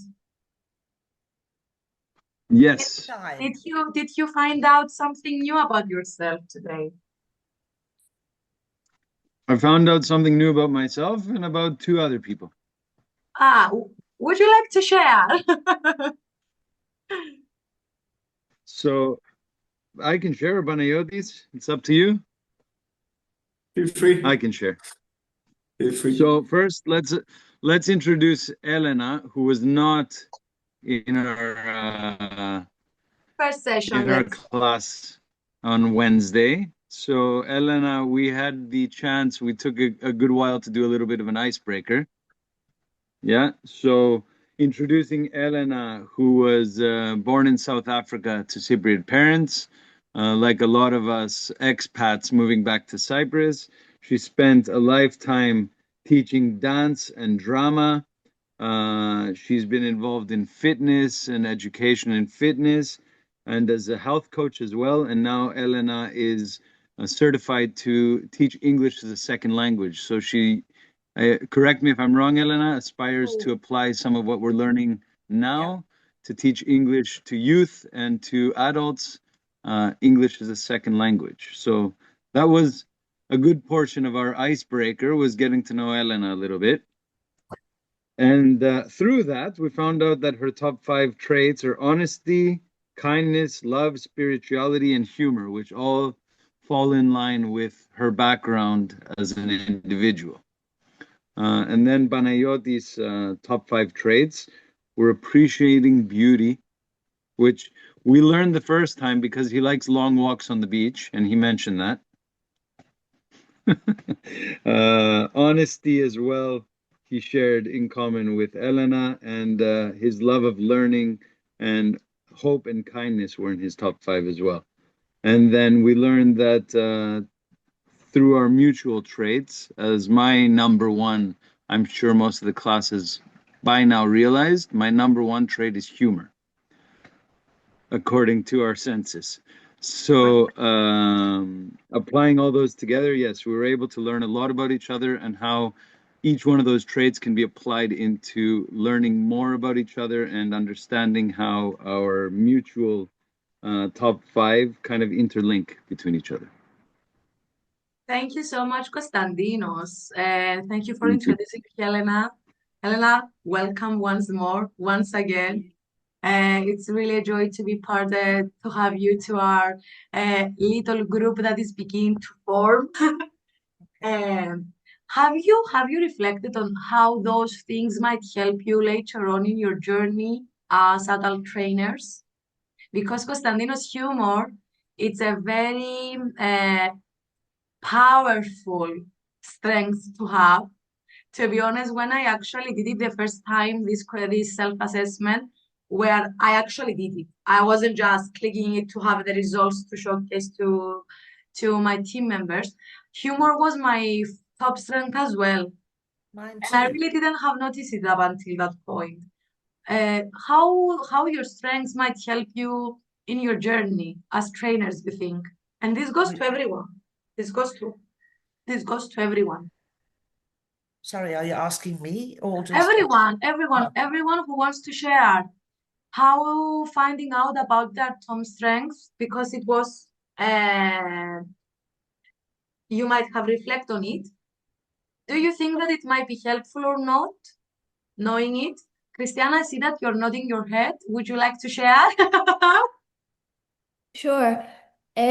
So my top strength, according to this survey, is perspective, which the way it's described here is that being able to provide wise counsel to others, having ways of looking at the world that make sense to yourself and others. So I guess this ties in nicely with the educator skill set we've described so far. So it ties in nicely with maybe adaptability, the ability to read the room, and work with different kinds of people through your perspective. So yeah, hopefully it would be helpful in being an effective trainer later on. Christiana, have you noticed your not so well strengths that you need to reflect on them? Do you agree? If you don't have to tell us which was it, but do you think that it might be helpful for you to reflect on them? And Well, I already disclosed the least one, which is teamwork. Apparently, the survey agrees. So yeah, definitely need to work on that. I mean, taking this course is a way of me working through that.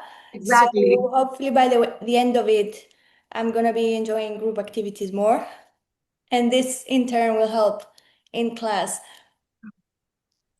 Christiana, at your first training, you're gonna go in and you're gonna tell them, today, no individual activities from now on, only group activities. I will just open up everyone's microphone and let them, express themselves. Unleash yourself. Thank you so much, Christiana. Thank you. Before we move on, is anyone else wants to share something about this activity? Any thoughts? Any things that might be helpful for you to the future? Feel free. Can I say something? Yes, of course. Okay, so I do consider my strengths a bit different to what the survey's results were, but I believe that it's because, there's a reason. If I do this again, maybe next week, when I'm in a different state of mind, it would be different, somehow different. I agree with you. But it is good on the one hand that I did it, because it proves it gave me a wake-up call. Hey, but maybe you're in a box, because we get used to our habits and we put ourselves gradually into a box where we feel comfortable, our comfort zone maybe, and it's good to, reach out. Yes, Helena, sometimes we take things a little bit lightly. There is no reason to take it so much serious because, as you mentioned, if you're gonna do this again under a different circumstances, in a different day, with a different mood, it might have a totally different result. It's very helpful just to plant the seed, and see what else. Thank you so much, Helena. Orestes, I saw that you switch on your microphone. Would you like to share? Yeah, something else that I've noticed through this, the results is it gave me perspective on what I find important and least important by which, like from the lowest ones, which are the ones that I feel most bothered being down there, and from the highest ones, which are the ones that I feel most proud and accepting of those. So that's also a perspective. Yes, Oresti, you are totally correct on that, and I can really see it now that you're pointing it out. Have you, when you got your results, did you agree with them? Did you disagree? How you found the accuracy? Yeah, the accuracy is there, but it's also a bit all over. Yeah, some things, if I take the results to be true, there's definitely some things that I would like to be better with myself as a skill, but other things I'm definitely happy being number one or number two, number three, and so on. But at the same time, I understand that there needs to be a numbering. So yeah. Thank you so much, Orestes. So, just for you to know, if you want to read it on your own time, I'm gonna share and show you exactly where you can find. Give me 1 second. Share.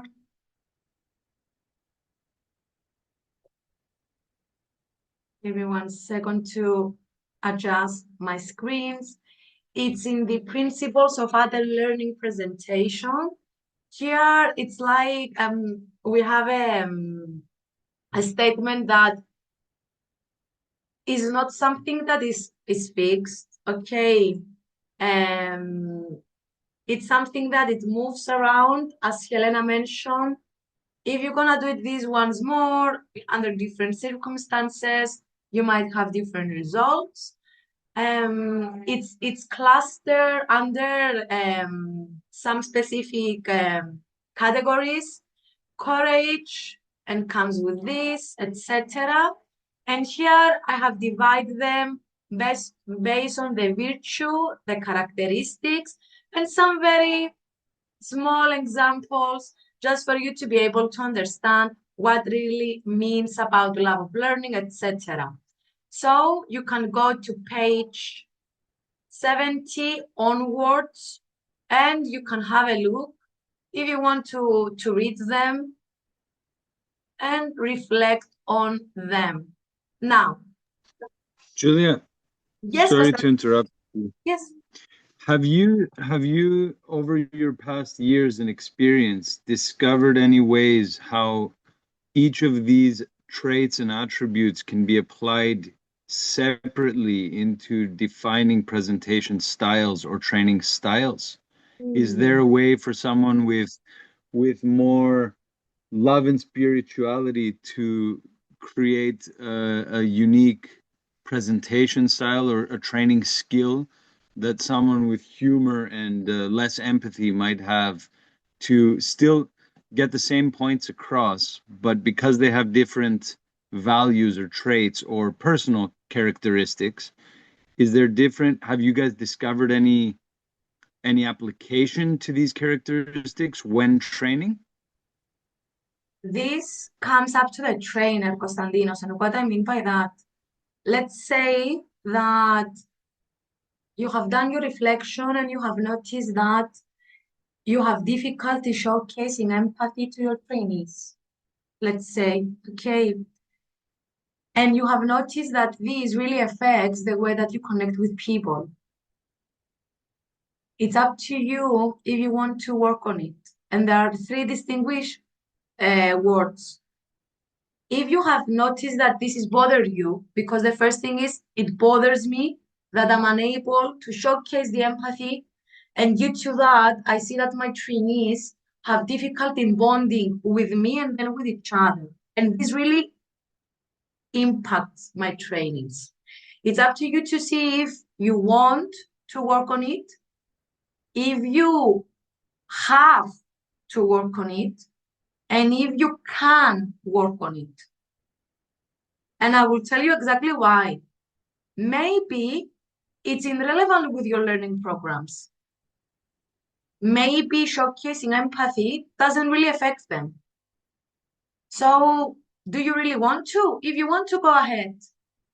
But if it really affects and you see that this doesn't make you a good trainer, then you really have to. If people are not connecting with you, how are they going to learn from you? Or about kindness. If you are not kind, because kindness is a strength of character, that really puts barriers among you and your trainees. No one wants to be around to someone who is rude. No one wants to be around with someone who doesn't showcase respect. And kindness and respect goes hand to hand. So this is really have to do with the personal skills of a trainer on how they will be more effective and impactful on people. If people do not connect with you, they will not learn from you. And to be honest, some skills, some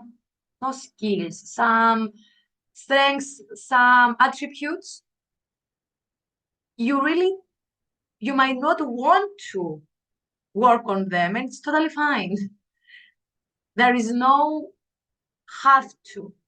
Is to evaluate the level of impact.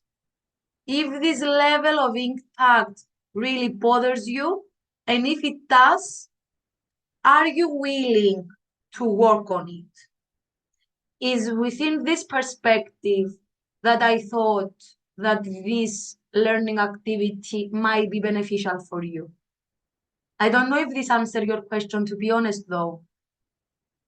Yes and no, but I don't want to waste too much time I on would the like to fact. focus on the no, because the no might be beneficial for everyone. So can you please repeat the no? Why it doesn't answering? So it answers for individuals. The question I have is based on your years of doing this type of background research and things like this. If you've discovered any ways through this assessment to apply different techniques for different types of individuals. So it's not about us understanding what our strengths are. I'm sure everyone knows what their own strengths are in the room. But it's more of if you as educators of the educators have discovered over your past years of applying this, any tricks, hacks, little points that you could give us based on the skills that, or sorry, the results we received. So, based on my I know experience, it's a question that goes off topic a little bit, but it's not off topic. It's I don't know if this what I'm gonna tell you, if this is answering your question. I will not change what I'm gonna teach. I'm not gonna change it. I'm not gonna change my activities. The learning activities are there despite everything else, learning styles, strengths of characters, way, etc. But it really changed me how I approach trainees. For example, I will use humor when things get rough. I will use humor. Sometimes I know that if I'm stressed, for example, I'm not very good with empathy, with understanding. So I understand it, I evaluate it on myself, and I change it at the moment. So it doesn't change the way I'm teaching. I'm not changing my material. I will not change anything on that because it's something that it's work on. It's something that I spend so much time to do so. So I will not really suggest to anyone here changing their materials, to be honest, or their activities. But it will help you identify more easily the way that others perceive you and help you adjust to the other keyboard. It's about the cohesion of the group, not the actual taught material. It's about you're gonna bring people together when they are a conflict, let's say, for example. This is the best I can do, Konstantinos, actually. I mean, I think it still doesn't answer your question. No, I think it's a multi-layered question, but I understand. It's clear. We all need to work on ourselves and adapt our own presentation styles. Yes, I mean, I wouldn't suggest to change your presentation style because this is the way that you want to teach people. I mean, the presentation style is something different than what is actually happening in the learning room. Yes, but sorry to interrupt you, Julie. Oh, just tell me. But my presentation style, I think, would be very different from Penelope's, because Penelope has different characters, traits. She's got a different approach to dealing with individuals. So if we did exactly the same content, Penelope and my presentation might be two different things. The outcome would be similar for the end receiver, but I think we would have two completely different presentations. Let me put it that way. Konstantino, this is the point, actually. Exactly. That's what this is the point. For example, if I give my presentation to someone else, they will do it totally different. They're gonna bring their own element in. The point is we will have to keep our authenticity and at the same time be mindful on things that might affect the dynamics of the group. Not what we're gonna be teaching, but how we're gonna keep people interested. This is the key point here. Because a presentation, Konstantinos, is a tool. It takes from the trainer, it takes from the person that will transfer this knowledge. Presentation is just a tool, nothing more. I mean, if I give you my presentations, you might go into the training on your own terms. It's up to you. You're not gonna do it the same. You're not gonna bring the same experiences. You are not gonna bring the same points of views. It's gonna be a totally different learning program with the same tool. Is it better now? Clear. Thank you. Yes, clear. Thank you. So, sorry, everyone. No, Konstantino, this is very helpful because it is not only doing activities, but we have to see the rationale behind it and to see how we translate and transfer to real life situations in practical application as well. It's not just doing theory. So what we will do now, we're gonna go to, are you active listeners? What do you think? Do you actively listen to people? Anka, she's not yet. Miggy says as well. Do you think that active listening should be part of training? You are all nodding your head, but I cannot hear your thoughts. I don't have a much mind. So, Miggy, you say yes. Can an effective trainer be a non-active listener? Well, for me, a trainer should have the eyes to observe and the ears to listen. So you cannot be an active listener if one of these two is not active. Do you think that active listening can be taught? It takes time to acquire this kind of skill. It can be, but it's something that you cannot teach in one session. It takes time. It takes some feedback from others as well, because sometimes you thought that you're an active listener, but it's not about your perception of how listening skills that you have. Sometimes you really need to get information from others. And in my experience, it is something that I would always receive from others, that when I say that I'm an active listener, this is a validation from the participants from my class.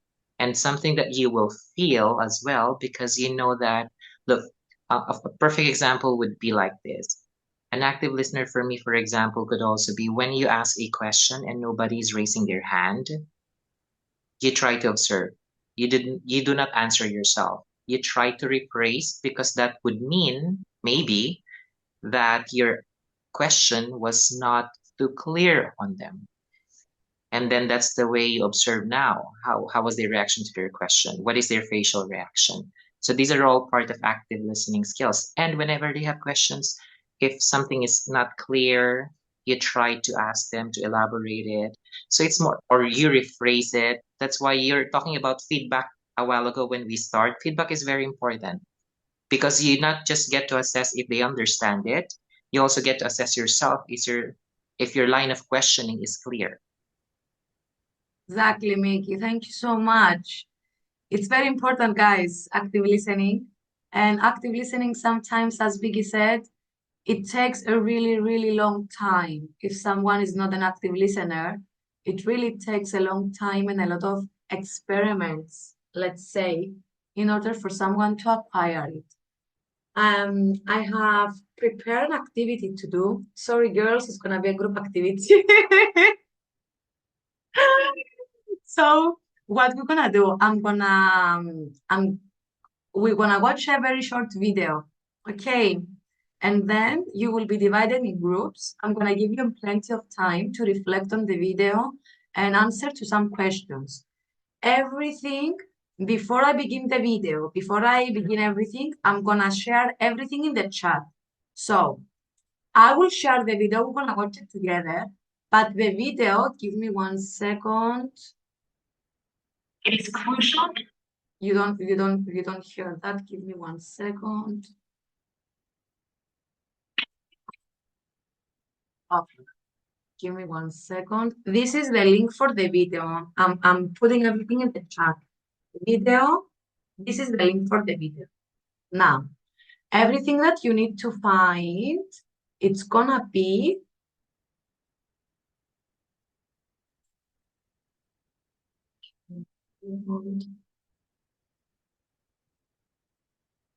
here is the material. Now, you will be divided into groups. I have switched on everything.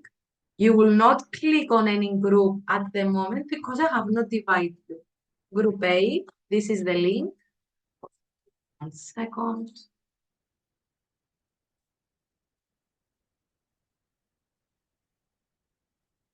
And this is group B.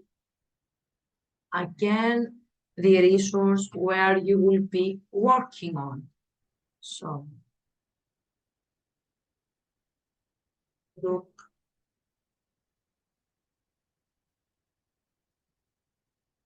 we will watch the video and then you will be divided into groups. I'm gonna give you 20 minutes and the question that you will be required to answer is, here I have the video as well if you want to rewatch it. So I would like for you to focus, is active listening taking place? If yes, justified. If not, justified. And then here is the full discussion that it's gonna be. Give me 1 second. In your opinion, which are the characteristics of active listening? This is your opinion, guys. And as you have seen by now, we are doing our activities and later on, we're having a confirmation.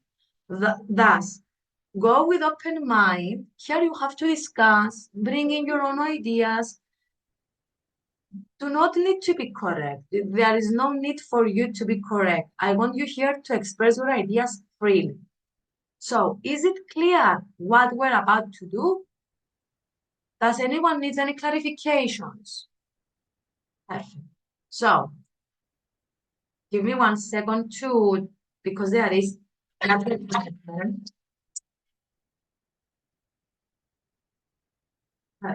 Give me 1 second. I don't want free trial. I'm gonna stop sharing my screen because I want to share the sound. It's crucial that you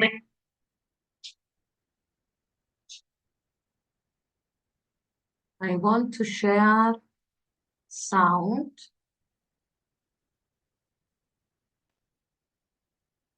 So I'm gonna play it for 1 second. I'm gonna ask you if you hear the sound, and then I'm gonna put it back. It is crucial that you listen. Is the sound okay? Do you hear the sound? Perfect. It is. So, was that a clear video? Perfect. I have included the link in the resource that I have created. Do you believe it's something that you can work on with this video? Why, Konstantinos, you are laughing? Because I like The Office.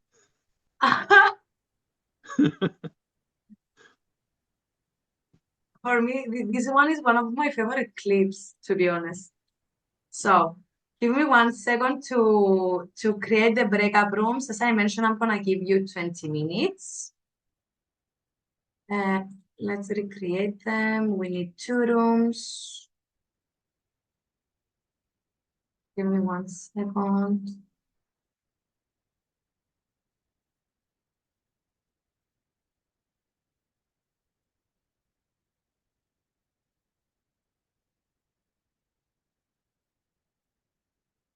So, I have created room 1 and I'm gonna include it in the resource as well, just for you to know.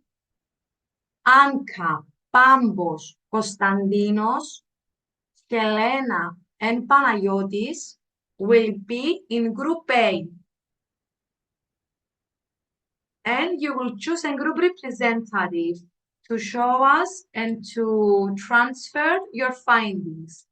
In group B, we're gonna have Christiana, Migi, Orestes, and Penelope. I have noted down everything. I have included in the resources the screenshots with the teams. Here you can state your group representative. Here you can state your group representative. Okay, in case you want to watch the video again, I have added it here, so you have the link as well. And before I switch on the rooms, I would like for you to let me know if you have any questions of what you're about to discuss. Is it clear for everyone, guys? Perfect. I'm opening all the rooms.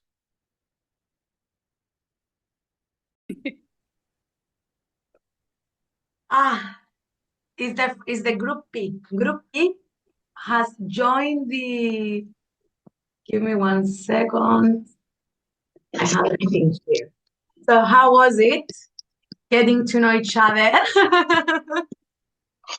Very enjoyable.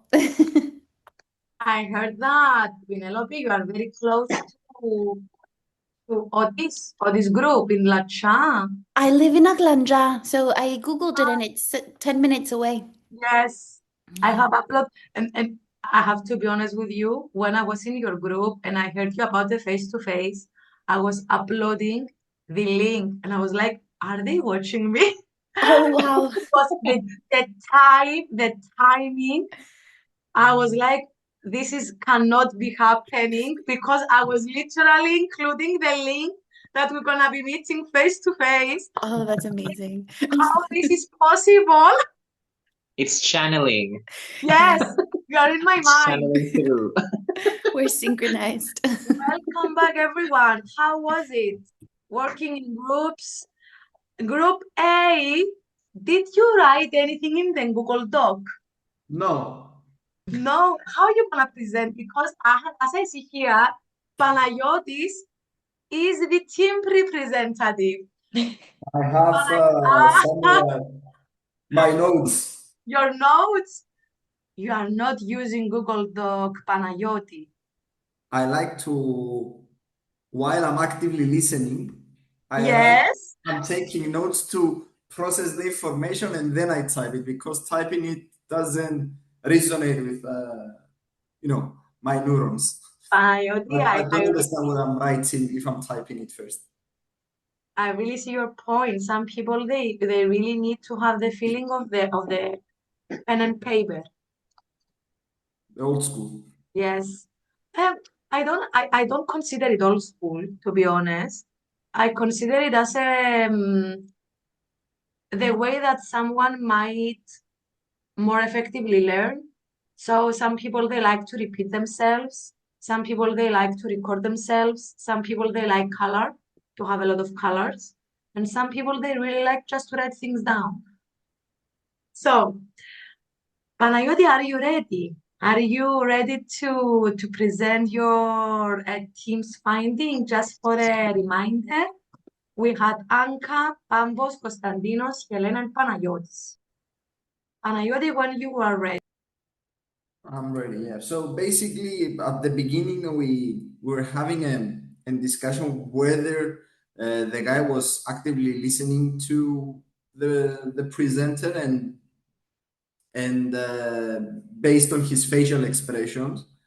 But then we concluded that because he shifted his reaction after getting, let's say, interrupted by his colleague, he changed it completely. So he assumed one way or the other he was actively listening because he understood why he was confronted, and then he tried to mimic what it was expected by the others to look like actively listening. So we concluded that yes, okay, people might have different facial expressions, they may listen in different ways that is not universal, let's say, one way to actively listen. So we concluded that yes, the guy was actively listening, and we wrote down some characteristics that maybe define what actively listening means, and this includes eye contact, empathy, paraphrasing the speaker's words. So you show them that you understood what they're saying. Also by asking clarifying questions. So you understood or you want to clarify some things based on what they just said. Genuine engagement to show interest, let's say, to engage with the speaker. Allowing the speaker to finish without interrupting, because one of the most common, let's say, discussions universally are taking place by having two people wanting to say their own things and not listening what the other person is saying. They have already the answer ready. So technically it's two monologues at the same time. And yes, the last thing that we wrote down is replying after processing the information shared. So allowing few seconds to process what was just been said and then reply, not having an instant response. That's it from our side. And then we spend more time exploring the backgrounds for our screens and exchanging other ideas. Look, Panayoti, as a representative, you did an amazing job. Well done to everyone in Group B. Here, I would like to make an applaud. Open your microphones. I want to hear you clapping. Group A. I'm not sorry? B. We were Group B, A. yes. Group A. Group A. Group A. Big applause. I want to hear your. I cannot hear you guys.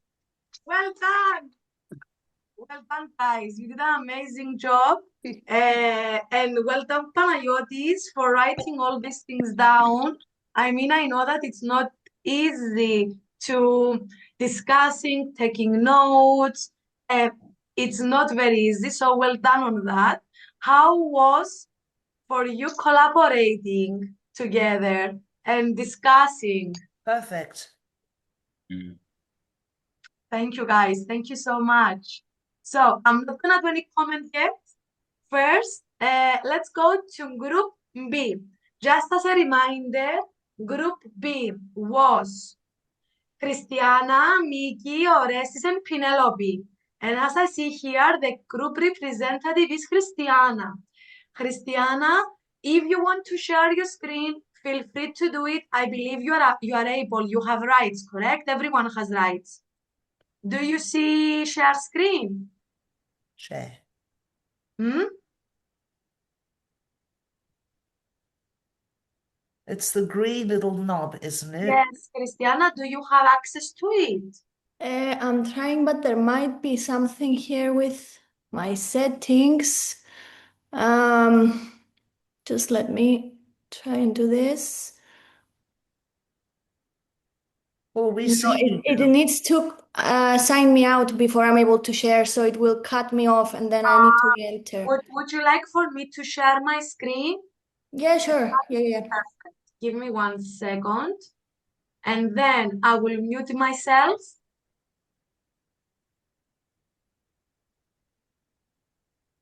And give me 1 second.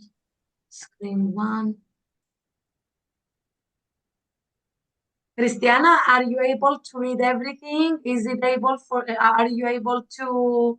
Perfect. So I'm muting myself. Once you are ready, please feel free to. So we did not reach the same conclusion as the first group. So yes, now that I've heard the point, I agree that he has adjusted his behavior, but still a lot of the elements that we've identified as essential to active listening were not there. So we believe that he was not actively listening because there was no affirmative reaction on his end. So there was no real engagement with the speaker. She was sharing something that seemed to be quite important and sensitive. There was no eye contact to her. At some point, he was just, as Penelope, I think, mentioned, he was just staring at the ceiling, nodding his head. There was no verbal cues to show the speaker that, yes, I'm receiving the information, I understand what you're saying. So overall, we concluded that he was not actively listening.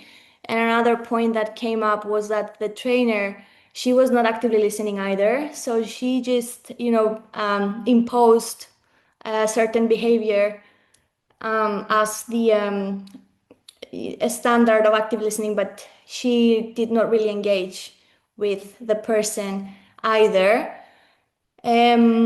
So moving on, in our opinion, in the group's opinion, we've identified a few points that we believe are essential to active listening. First one being the verbal cues.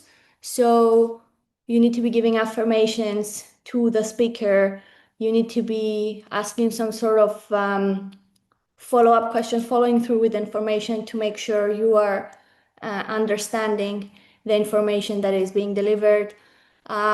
We've also listed down non-verbal cues, so not trying to impose on the speaker, not overpowering them, being affirmative, showing that, yes, I'm listening, I'm here. Mental engagement with the information, so really trying to process and understand the information you're receiving. Paraphrasing, as the first team correctly pointed out, we agree with that. Paraphrasing is a way that shows the speaker that I'm here, I'm listening, I'm engaging, I'm receiving. And then presence, no interruptions, really being there and receiving the information again.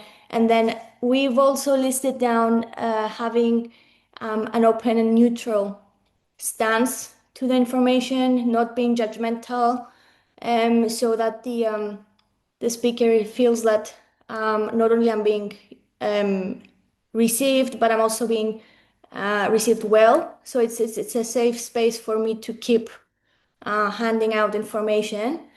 I think this is all my team got for this question. So, yep.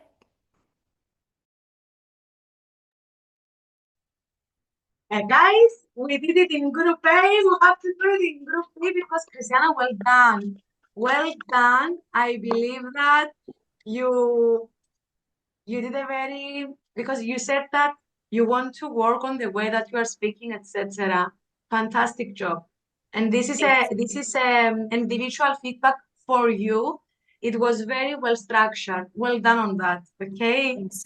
So thank you so much, guys. Actually, yes, what group B and group A have mentioned about the active listening characteristics, as we're gonna see at the confirmation, you are absolutely correct. What I would like to point out is that when Christiana was presenting for group B, trainer was not actively listening either, and for that I agree. She was not active listening as well. No one was active listening. There were some few moments where Dwayne, he was trying to active listen, but sometimes people, they are not transferring the message to the one who speaks that I am listening to you. And that is like a ping pong. The way that we speak change by the reflection we see. If someone is just doing that, but he's truly listen, we get distracted. We are not sure if they are listening to us. So we might change, we might shift, and this might lead to disconnect. So give me 1 second because I want to group A. I will try to say, because we don't have something written down, both of the teams, if I'm not mistaken, give me 1 second, have said about interruption. They said about, now you are going in and writing the cloud. Thank you so much. You know why? What was about to do? If you have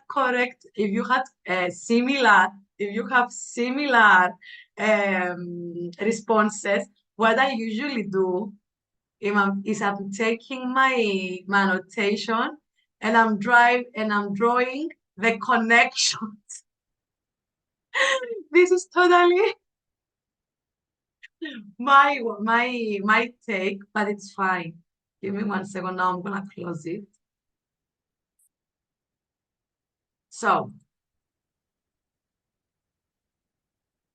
sure, we have eye contact. Here, I believe eye contact, it will go to non-verbal cues because eye contact is a non-verbal situation. Empathy is very important. It was stated for the first group.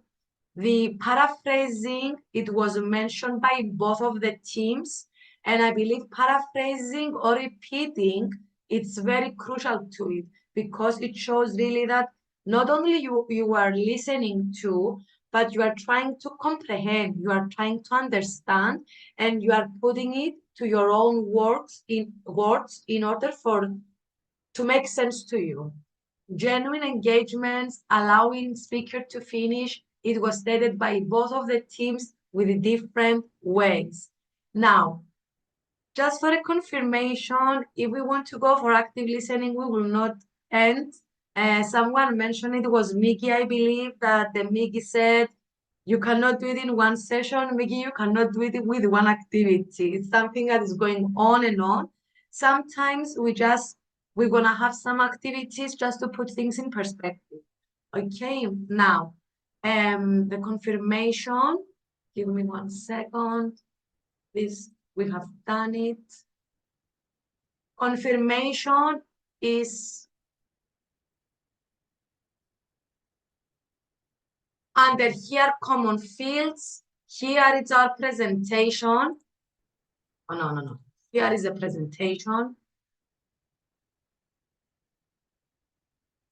If you want to go through it.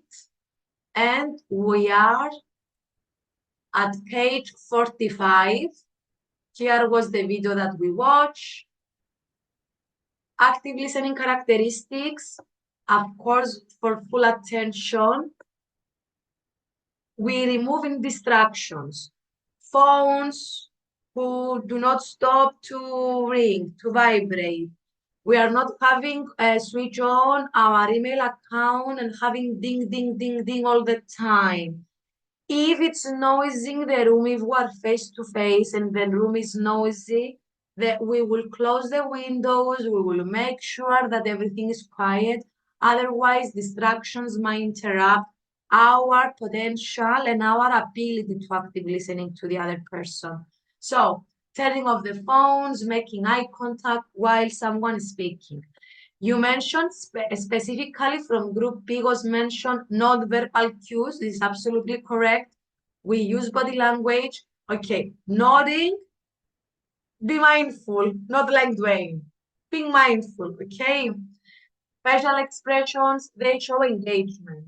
So, nodding and leaning slightly forward while someone explaining a problem, it might be helpful.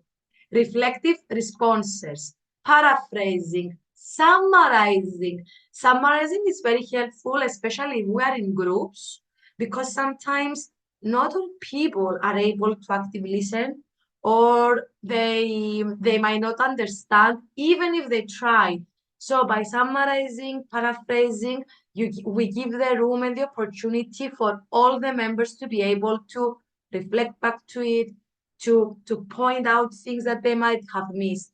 So here's an example. So you are feeling overwhelmed by the new deadline. Write a confirmation, clarifying questions, asking questions. This one is a very tricky one because sometimes I have seen people really use this technique just to state that I have been listening to you. And sometimes the questions might not seem relevant or might be very, very simple, bare minimum, and the questions has to have a purpose. We are not making questions just to make questions. We are using questions to really understand. For example, if you have noticed in some situation here, I have asked you, can you provide more context to it, or can you provide me an example with it? This is done solidly for me to be able to truly evaluate if I have understood correctly or not. Okay, so it really helps to give people the opportunity to give you an example, because by them giving you giving you an example, they might really understand things better. You are giving them the opportunity to be an observer instead of the protagonist of the situation. Then, withholding judgment, avoiding interruption, criticism, and premature conclusions. There are some learning techniques that we're gonna be exposed to that requires, for the absolute correct implementation, they're required by the trainer not to, how to say it, not to, not judge, not to criticize on the participants' responses. For example, as we're gonna see in brainstorming, even if we hear any incorrect, irrelevant responses, we do not judge. We leave people to feel free to share their thoughts. If it's something irrelevant, we find a way later on to bypass it, okay? Empathy was mentioned for both groups, and this is very important. And encouragement.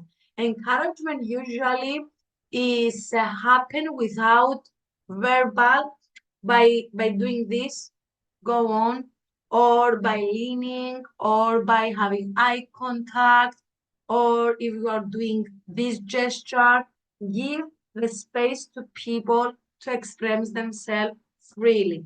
The point here is for them to begin critically think towards the matter, not put them in a box, but get them outside of the box. Does all of this make sense?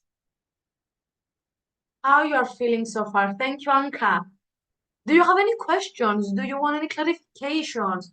Does all of this brought any ideas on your mind? Who wants to share? No? It's everything crystal clear? Oh,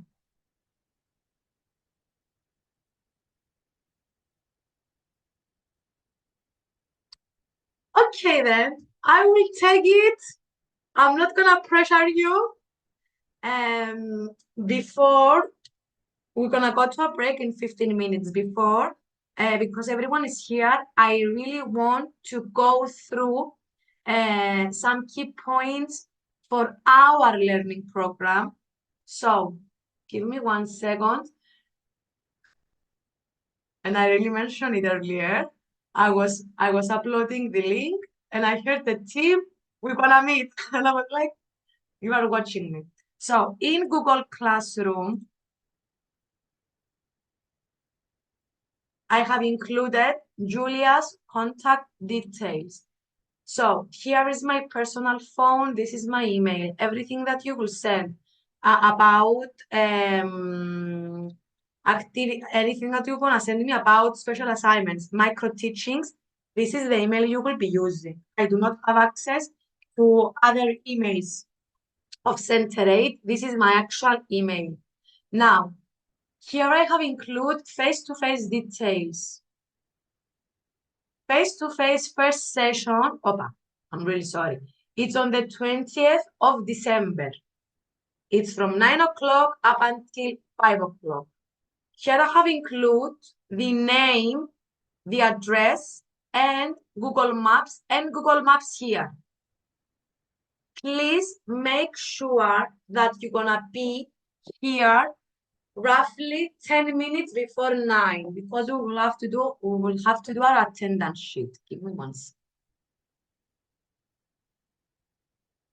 No worries. It's included in the email that you got. But copy class invite link. This is the link. I'm sending it to the chat. This is the copy class code. This is the code.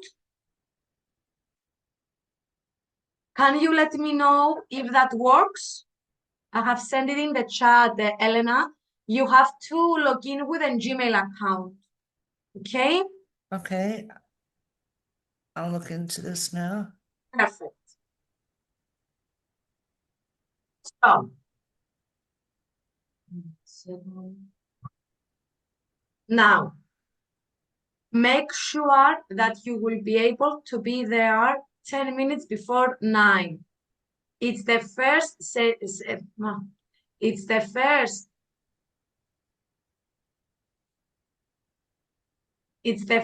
face-to-face, and we are finishing at 5 o'clock. Now,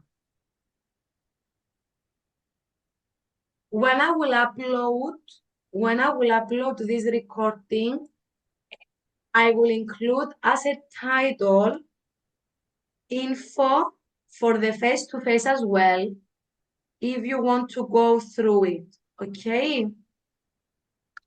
So, have in mind that when you will be here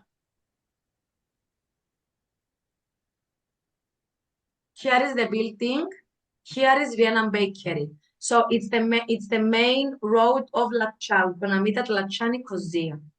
Now, in front of the building, there are stores and we are not able to park.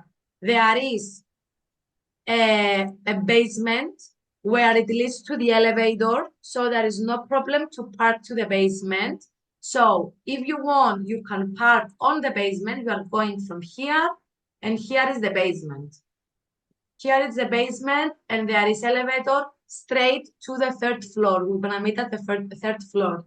If you do not want to park to the basement, you can go straight ahead. Here, there is plenty of parking space, so you can park here. If you go like this, there is a door that opens to the elevator. If you do not want for the offices, here is the entrance.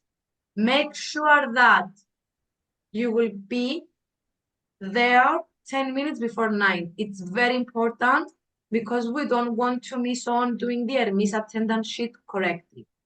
Now, we're gonna meet on the 3rd floor. Everything is listed if you click on the Google link that I have sent, and before I finish with this, I want everyone to go to their Google Classroom, click on the link for the location, and let me know if it works.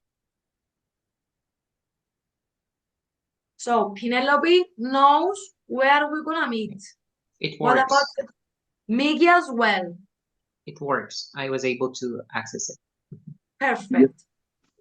Julia, the top link doesn't work, but the link with the photograph does work. Oh, thank you so much, because now I can. Give me 1 second. I will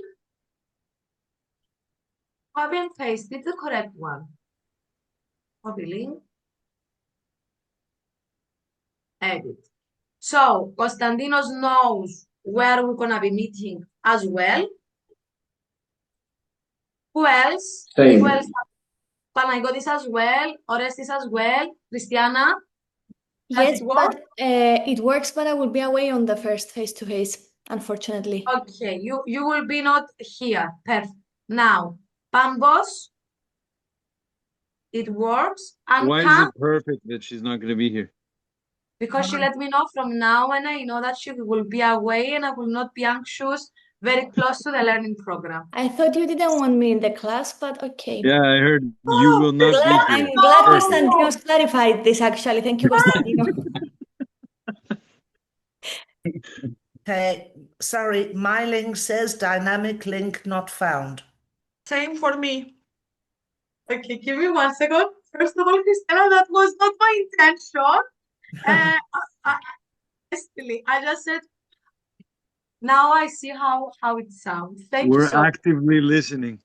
You were, unfortunately, this specific moment. 10 So minutes, Alex. for Anka, it doesn't work. Anka, Yes. give me 1 second, because you are saying dynamically it doesn't work. Have you tried this link Yes. that I'm showing? Have you tried this link? Yes. And it says the same thing. Yes.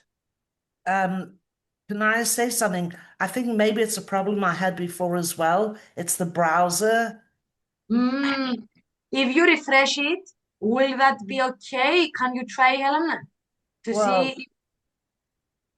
that's Give me 1 second. I'm gonna send the same link in the chat. So, Anka, I have sent the same link in the chat. Can you Okay. please click on the link and let me know if that works? Okay. Giuliano, I don't think it'll work because the H is missing. You have absolutely correct.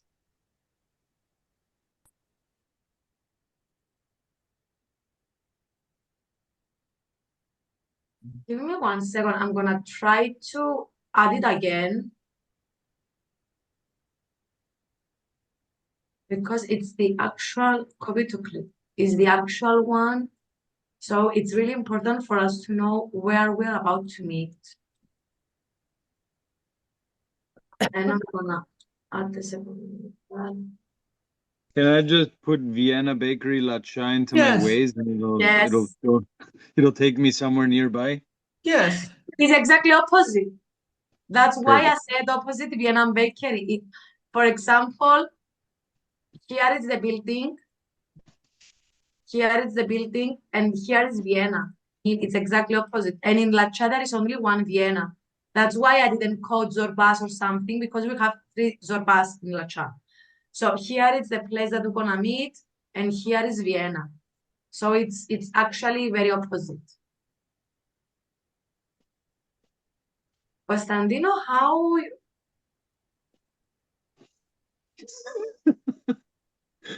No parking. Yes. Oh, yeah. Yes. It'll be fine.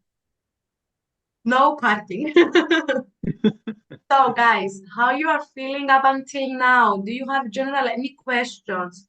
Something that you want to ask me? Something that is not clear, that you need any clarifications? Please feel free to let me know. Okay, so before we are going to the break, when we will come back from the break, I would like for you to relax, have a moment to yourself, because I'm gonna show you what a special project really means, what we are about to deliver by the end of this learning program. So, what I'm about to show you at first, and I'm doing this introduction because I really want you not to take it very seriously. And what I mean by that, at first, it will, when I'm gonna go through it, it might seem complicated because the information at the moment is unknown. Have in mind, you haven't been taught anything. You do not have the information yet. So things might seem complicated. Have in mind that this project, you will be working it throughout this learning program. That means that there are some fields that going hand to hand. In order for us to fill in a specific field, we have to fill something prior to that.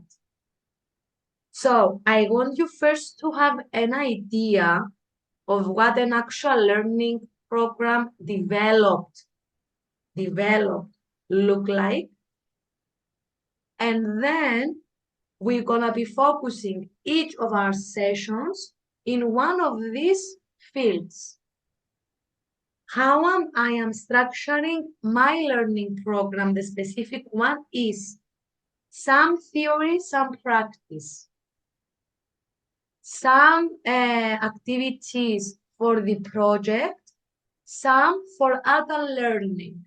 Otherwise, it's gonna be very boring. You imagine doing it in little boxes. We have finished out with that. We are moving into this. It's gonna be very overwhelming. So for today, we have covered a little bit about what really means to some qualities. It was a continuation of some of the qualities a learning trainer has to have. And one of those is the active listening part.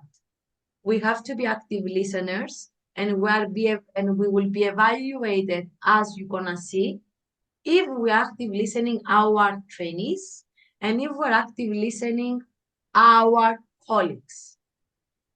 For the rest of today's session, I would like to go a step further and see about the examination part.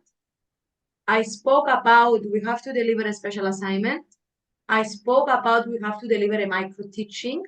Now I want you to actually see an actual product. What really a special assignment is, what really a micro teaching is. The document. Know how you will construct it. Firstly, for this part, you have to have an idea. What is this project? What I'm about to deliver. What I will have to develop. If you do not know, you will not be able to do so. Okay? How that sounds so far? Does that make any sense to you? Anka, thank you for the confirmation. Penelope, she's nodding her head. Helena, she's doing thumbs up. Perfect. So, when we will come back, I will be focused on, it's under exams related. We are getting in. So, we will be focused under exams related. Okay. And we will go at special assignment and micro teaching samples. Special assignment and micro teaching samples. Here I have a sample in English and in Greek. In Greek, it's called ειδική εργασία.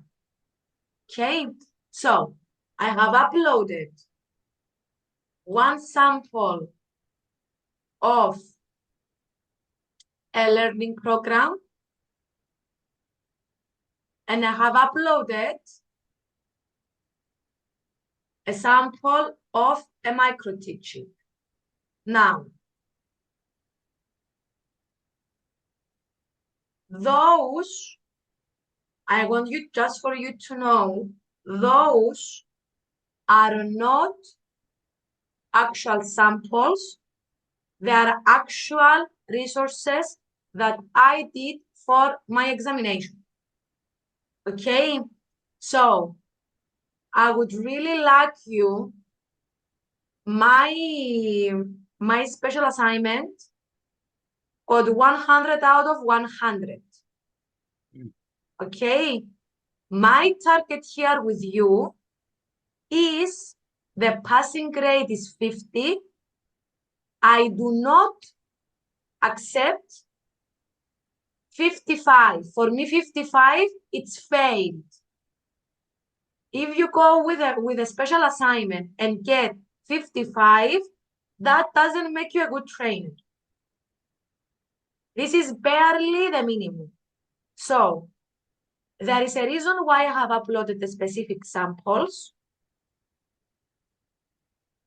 I'm always getting the feedback by the examiners. When I'm setting a group, after my group has go to the exams, I'm calling each one and I'm asking about the feedback that the examiners have set. So each month I know what has changed and what they want to see from now on. So if I tell you, because this special assignment was some years ago, and there are some minors in time allocation only. If I tell you, guys, this has to be with this way, I repeat, please follow my lead. Okay? Now, do you have any questions where you can find the samples? Again, under exams related,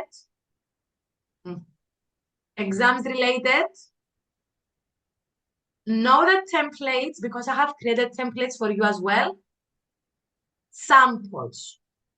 Does everyone has access to samples? I'm seeing everyone. Perfect. So now we can go to our break. It's 1:15. We're gonna have give me 1 second to do my maths. Give me 1 second, guys. I can do multiple statistics equation and I cannot do the simplest, honestly. So I'm gonna do the equation because it was one time that I sent the group for 55 minutes break. And this is not allowed yet. No one was coming back. So it's 17 minutes plus. Okay, we're gonna be at 55 minutes. We're gonna come back at 57 minutes past 1. Okay, if you're gonna come at 2, it's fine. But I'm gonna write it in the chat. We'll have 40 minutes break, so 1:57. I have sent it in the chat. I'm gonna stop recording at the moment. Oh, welcome back, guys. How are you? Did you have time to get some rest, to have a quick lunch? Perfect. Oh, it's my printer. Oh.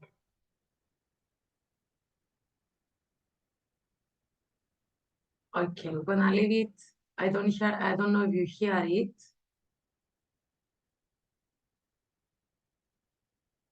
Something is very off. Okay. So, are you ready to see the special assignment? Yes. Perfect. So, I'm gonna make it. Before we go through it, you have to know that we have space limitation. That means that for some fields, we cannot go overboard. We have to stay in specific lines.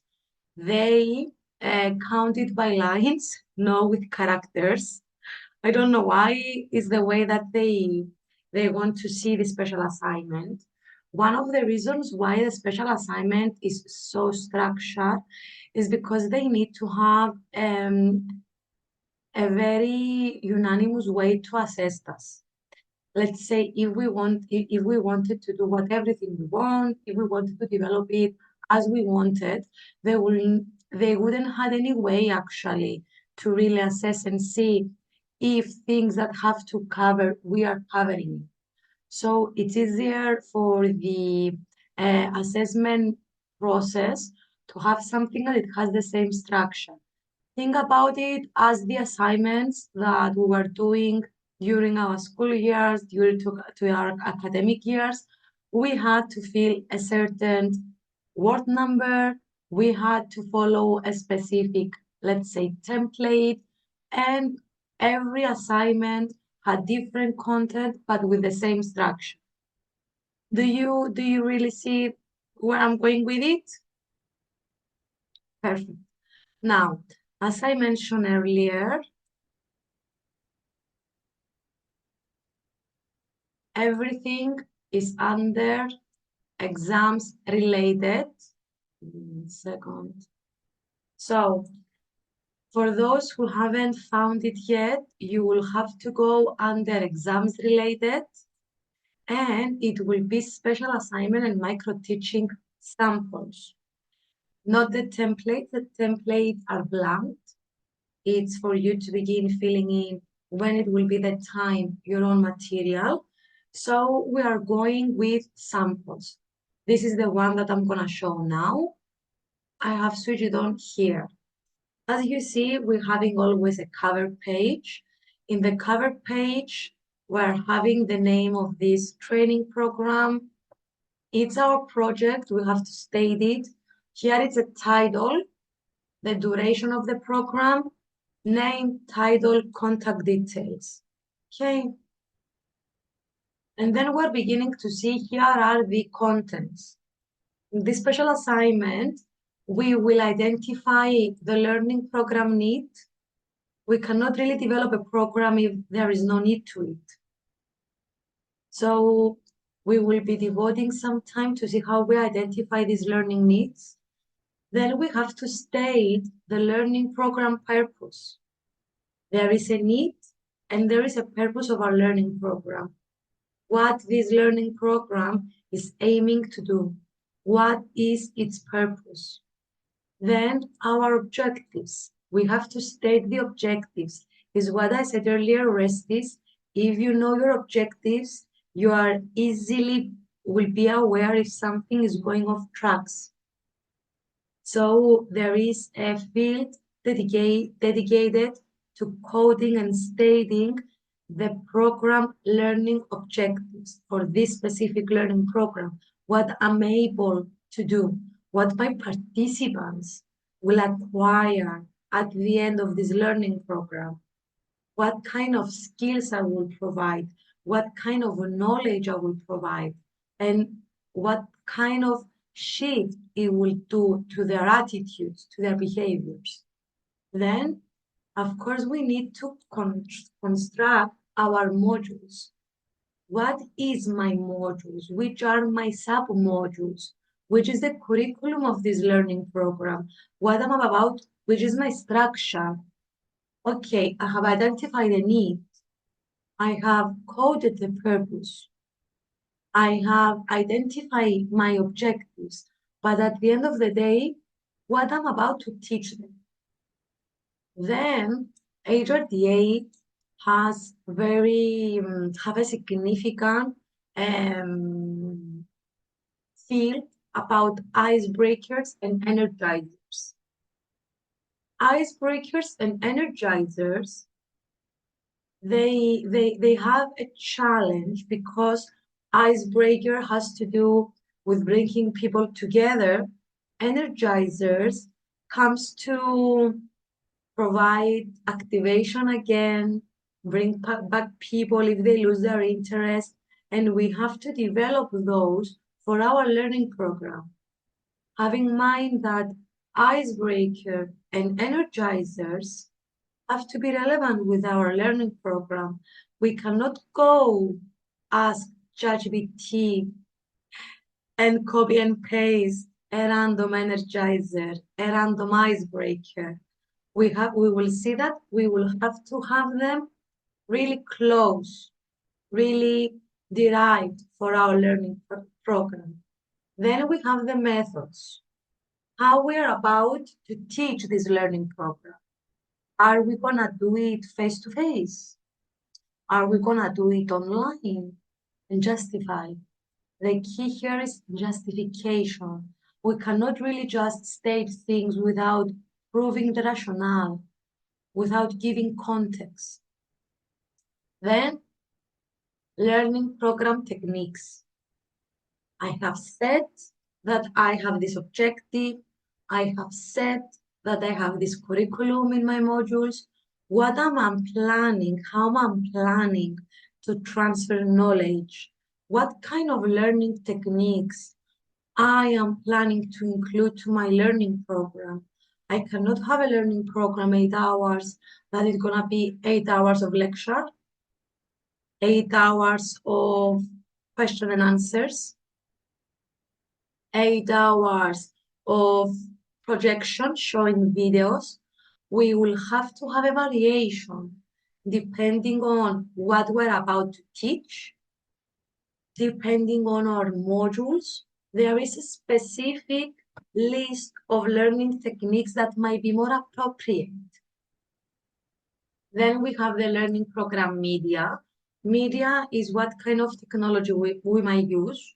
Media can be software, can be interactive TV screens, it can be laptops. So we have media, materials. Specific learning programs will request specific materials. For example, if we have a photographer who is about to teach a learning program on lighting, she will have to state lighting equipment. So again, materials are deriving from your learning program, and we have some materials that are commonly used. For example, a material can be a manual. A material can be the presentation.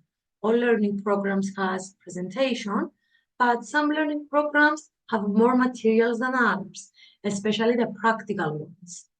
Now, learning program room arrangements. Room arrangements are going hand to hand with learning techniques. So this one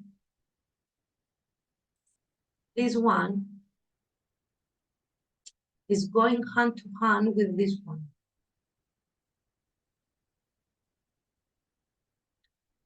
Learning room arrangements has to do with how you have chosen to allocate the participants within the room. If you're gonna put them in a U-shape, if you're gonna put them in team building activities, room arrangements. And the reason why those two go hand to hand is because some learning program techniques require specific learning room arrangements. If, for example, we will include to our learning program a case study or a group activity, we have to be mindful what type of room arrangement is needed in order for this learning technique to be effective and efficient. So those two are going hand to hand. We cannot really decide on the room arrangements if we have not chose our learning techniques. We cannot really choose our learning techniques if we are not really sure what we're about to teach. The way that the learning program is developed is not, I want to do a case study, so I will include this in my module. No. First, you have to really understand and close on, I want to have these modules, and afterwards to achieve these modules, to develop these modules, I will include these learning techniques.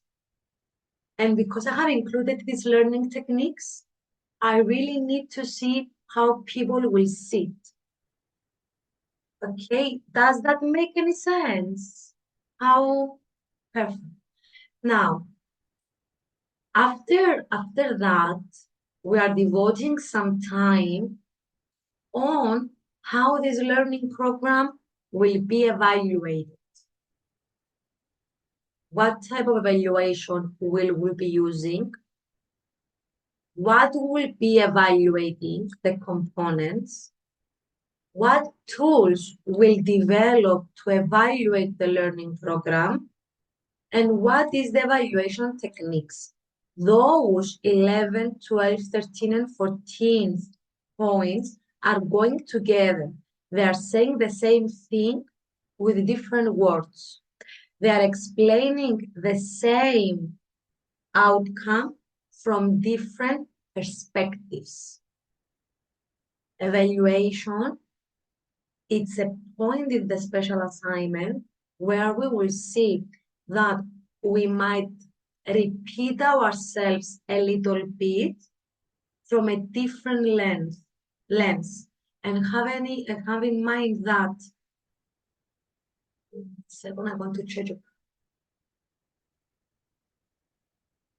Up until here, until the green, you will be able to unleash yourselves, meaning that you can do everything you like. You can include the modules you like, the techniques you like based on the specific that are approved by HRDA. There are a list of 12 learning techniques. We are going with that. This is the techniques they know. This is the techniques that they are able to evaluate. Now, from 11 and on, I want to make blue. From 11 and on, it's very difficult to differentiate yourselves because evaluation types, components, tools, and techniques are kind of fixed. They want to see a certain way of evaluation type. They want to see that specific tools have been developed. Thus, 11, 12, 13, and 14, it might be a challenge for you to differentiate yourselves. You cannot really include your personality here because the way that the methodology here is kind of fixed. Here we have to do with a methodology, not with innovation. The methodology is set and is established by HRDA, and we are trying to adjust it to our circumstances. What I mean by that, let's say that when it comes to evaluation type, we 100% know, due to the manual, which is we're gonna see in later sessions, that we have to include formative evaluation. Formative evaluation has to do with continuous evaluation during the learning program to double checking if the trainees follow or not. Because this is part of the methodology of HRDA, we cannot really develop the evaluation type without coding. We will planning to do a formal or a formative evaluation because it's something that is really required.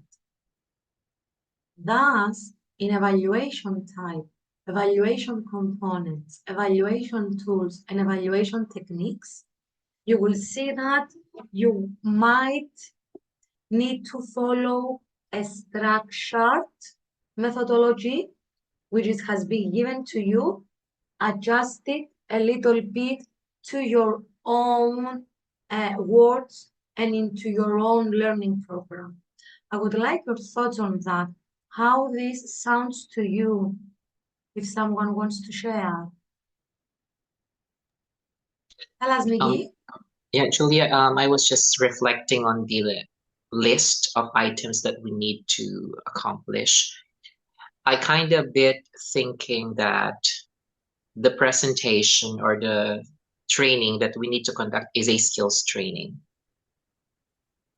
Because, I mean, there are two types. It could be knowledge or skills. So I was thinking it's easier to pull off a skills training so that it's easier to measure and evaluate the, let's say, progress or the development on the learner side.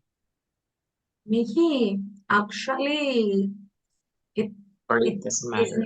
is not really related to, and I'm gonna explain why. When it comes to evaluation type, we will have to develop, for example, a diagnostic test that it will be given during the learning program. So it doesn't really, they really don't care if it's about the skills training or a philosophical issue training, a soft skills training, a compliance training. They do not, what they want to see is a diagnostic tool, including 4 different type of questions and developed for the learning program. So it really, they're looking for the methodology if it's applied to the learning program.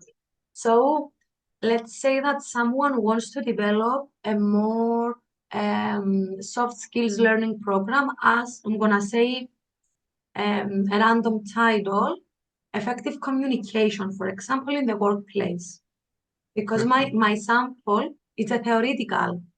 It's about procrastination. So it's a theoretical topic. Even if it's about, you can either go full theoretical, you can go full only practical. The approach, it can be up to the trainer. So it's really not the approach that you will take, because in both of the approaches, HRDA requests that you will have to develop a diagnostic test for both cases. So it's really not the essence for the evaluation is not really what type of learning program have been developed, but if the trainer has taken into consideration the methodology that we want to apply to learning programs, and if the trainer has done everything possible to adjust those. Does this answer your question, or would you like? I get the point. I mean, well, we have to be very particular as well that this portion is just like a run through of what will happen. So for sure, we'll get more details as we go along. Once you discuss all those items, I am just having a thought. Normally, how long is I believe it's timed. The demonstration will be timed. How long does it normally take? This is not the demonstration, Miggy. This is the special project. The demonstration is the micro teaching, which is 40 minutes. Right. That one is a totally different strategy, totally different mindset. And have in mind, because I want to clarify on this. Thank you for pointing it out. Give me 1 second. Oh no! It stays everything it stays in the screen. Okay, give me 1 second. I'm gonna stop and I'm gonna share again. So what Miggy refers to, it's the micro teaching. Micro teaching, it's a totally different deliverable. Here, which states special assignment, lifelong learning project, is on paper. If you are about to implement it, how you will implement it. is not really realistic. When you're gonna see my sample, some learning techniques in your eye and in your mind might sound silly, or it might sound that, well, you could include another learning technique more effectively. The thing is, we have to click some boxes. We are allowed to include up to 8 learning techniques, and each learning technique only once. In real life, you will not implement only one case study, you might implement 4. But in the project, I will have to state it only once and say only once, even if in real life I'm gonna do it 4 times. So the project is imaginary how I will develop a full learning program. The micro teaching, which is what you have said, which is timed and it's 40 minutes, it's a very small part. They have to be related. For example, I cannot develop a learning project on communication styles and do a micro teaching and teach people how to do a cake. They have to have, if the examiner gets the resource for the special project and the resource for the micro teaching, they have to be sure that those two are linked together. They have the same theme. So in the micro teaching, we are not required to add the same learning techniques that we have done in the project. They will not ask for that.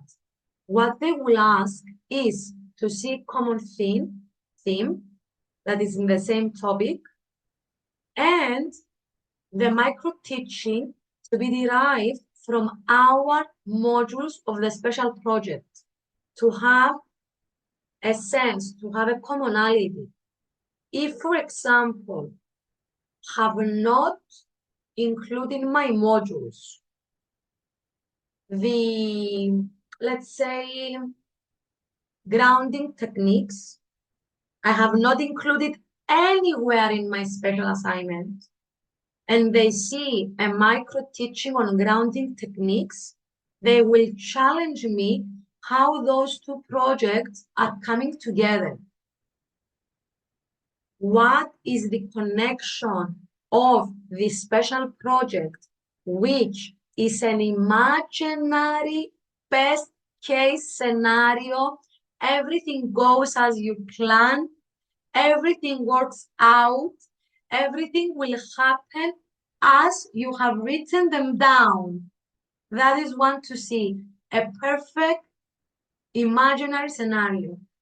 Now, in the micro teaching, they want to see actually what it can be really implemented.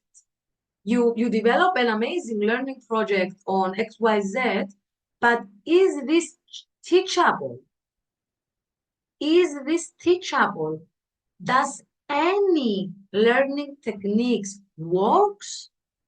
So this is actually, and we're gonna see it later on, how those 2 projects are connected. We're developing first the learning project, and when we reach the modules and the learning techniques, then we're beginning the micro teaching. And I'm gonna explain you exactly why. Micro teaching requires some specific slides. You have to have a cover page, you have to have an objective page, slide. You have to have what you have done previously, slide.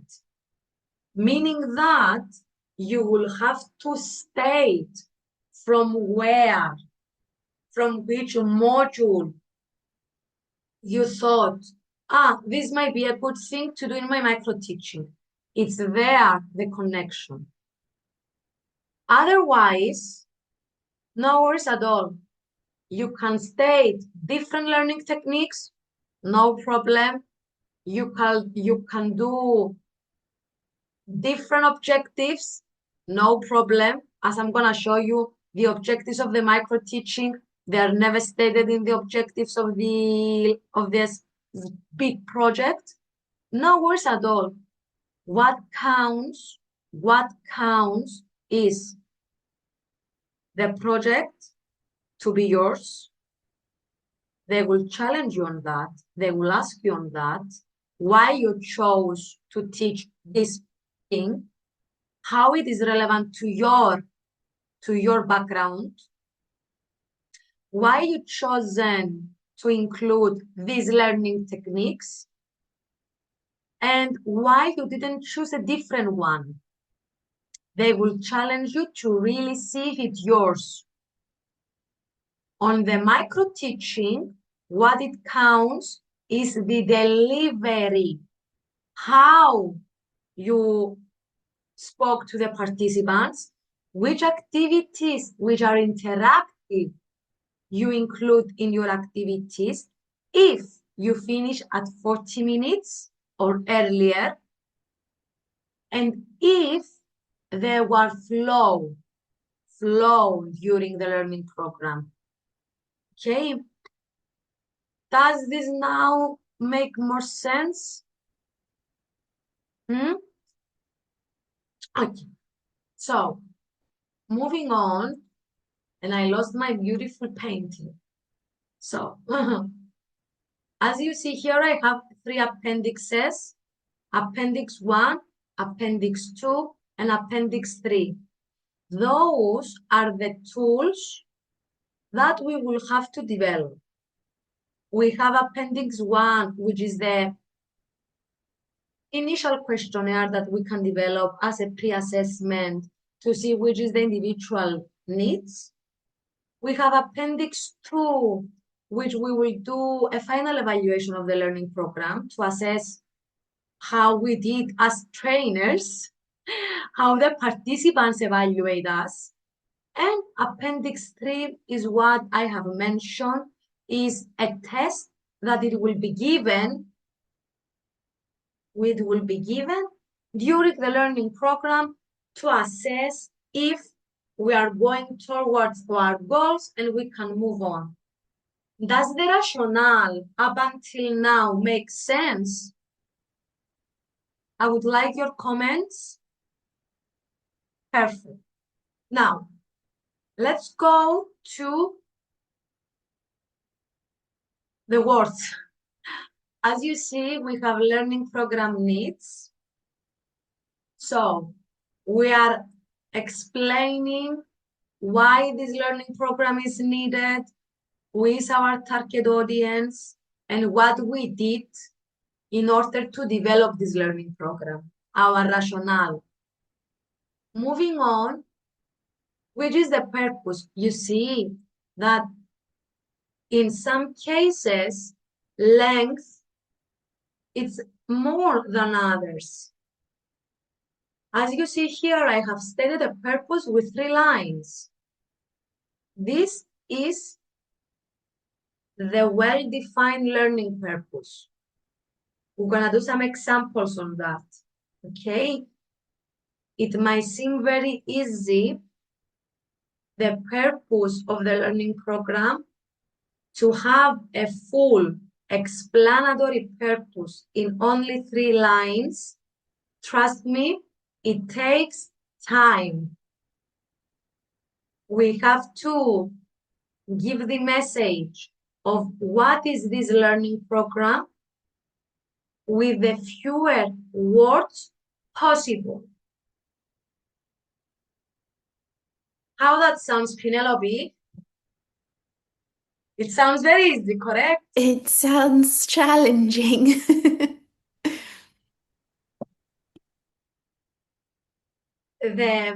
One of the things that they give attention is the purpose. I mean, they want, if it's 5 lines, they will not read it. They will not read it. They will move on. So, moving on, objectives. Knowledge, skills, and attitudes. Have in mind that we have specific verbs to use. We're gonna go with the verbs. We will be exploring that. And I will put you an asterisk here. It's food for thought. It's for you to begin thinking in your life as well, in your jobs as well, for an objective to be efficient and effective. It's a cycle. Give me 1 second.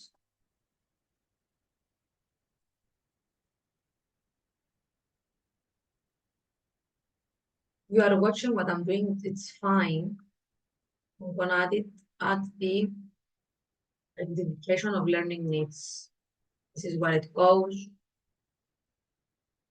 Give me 1 second. I'm writing in Greek.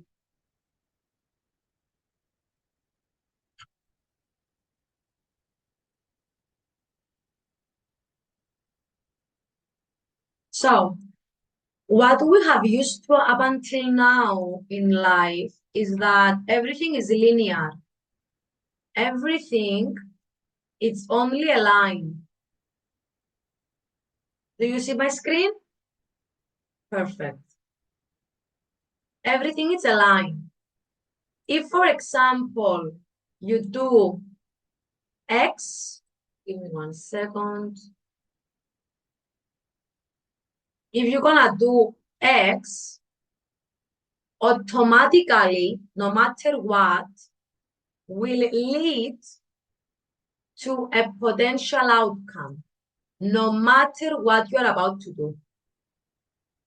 When it comes to objectives, though, in order for the objectives to be correct,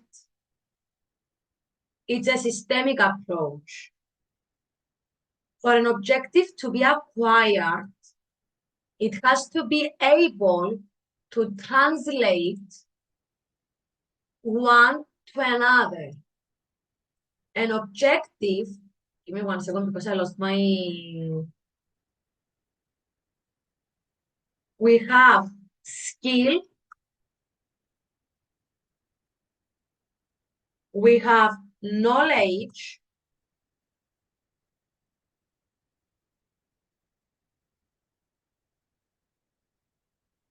and then we have attitudes.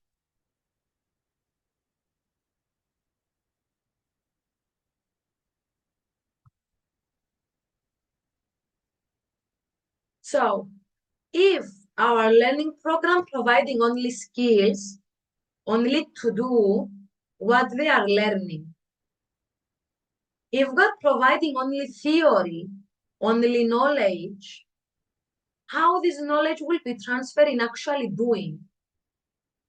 If we do not provide knowledge and skills, people will not acquire attitudes, behaviors, motivations. For an objective to be clearly stated, it has to have an axis of knowledge, an axis on skill, and an axis on attitude. If I have an objective which has only attitude, it's only theory, philosophy. If it's only knowledge, it's only lecture, nothing more. I teach them things, but they're not able to apply them. They're not able to do them. It's like I'm teaching to a builder the theory and the knowledge of how to build a house, but I never teach him actually how to do it. And if I do only skill, I'm not providing the resource for risk assessment, for understanding and evaluating if things are going correctly. Because the only thing that they can do is only do. Only practical. No critical thinking and no promotion of the good practices. So, as you're gonna see, the objectives, we are stating first the same objective as knowledge, and then the same objective as skill, and then the same objective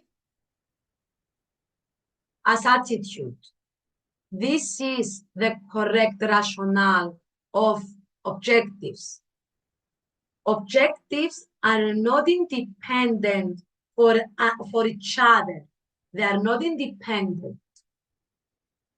If I'm gonna list a knowledge objective, I have to be sure that this objective is translated into skill and into attitude.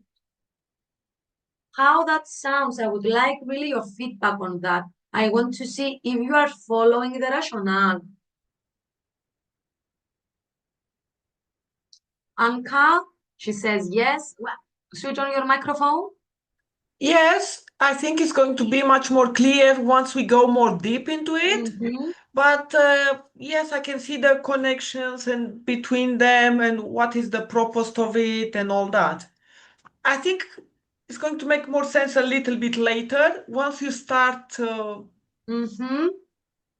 Thank you so much, Anka, and thank you for saying that. Later on, it will make more sense. Now we're just seeing how each one is related to each other and why we have to state it.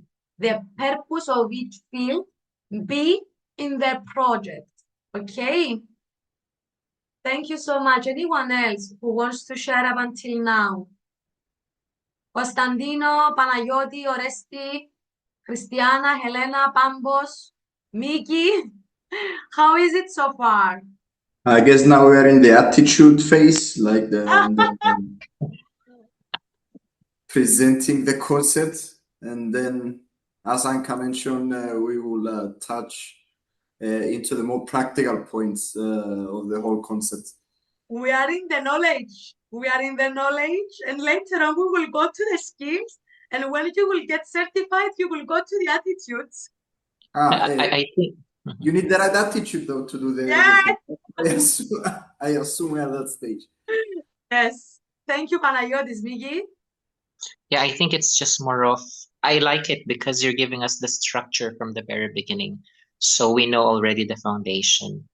We'll not get lost along the way. So it's very clear that this is where we should be within this boundary, so that we'll not be blindsided once we get to the juice. I mean, the exact juice of this training. Exactly. Imagine me if I was coming one day. Okay, guys, today we're gonna speak about objectives. What is that? Why do we need it? So when you know the bullet print, it's gonna be easier and it's gonna make more sense.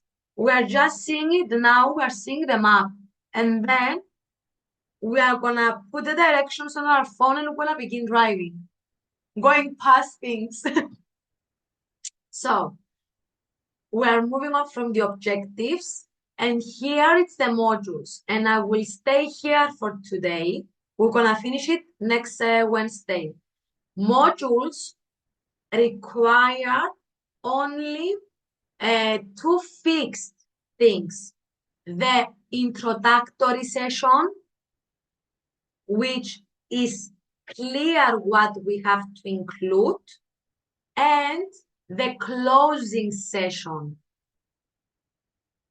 Closing session and introduction is given and set by HRDA, meaning what? All learning programs should have an introductory session, meaning icebreaker, as we did, learning contract, program objectives, and participants' expectations. Full stop. Anything else except from that is not introductory. Meaning what?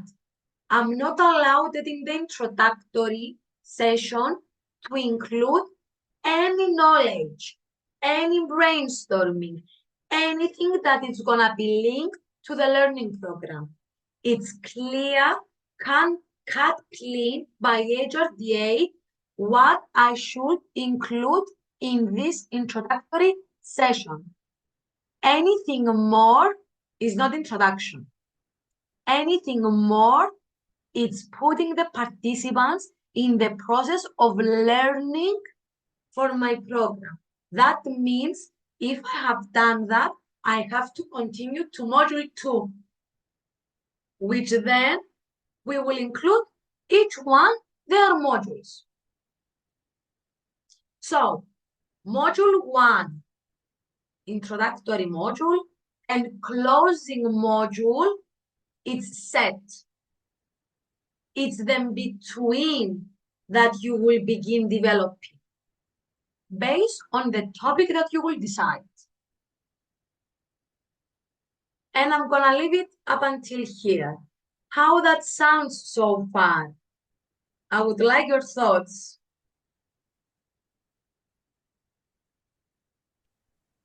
Julia, I have a question.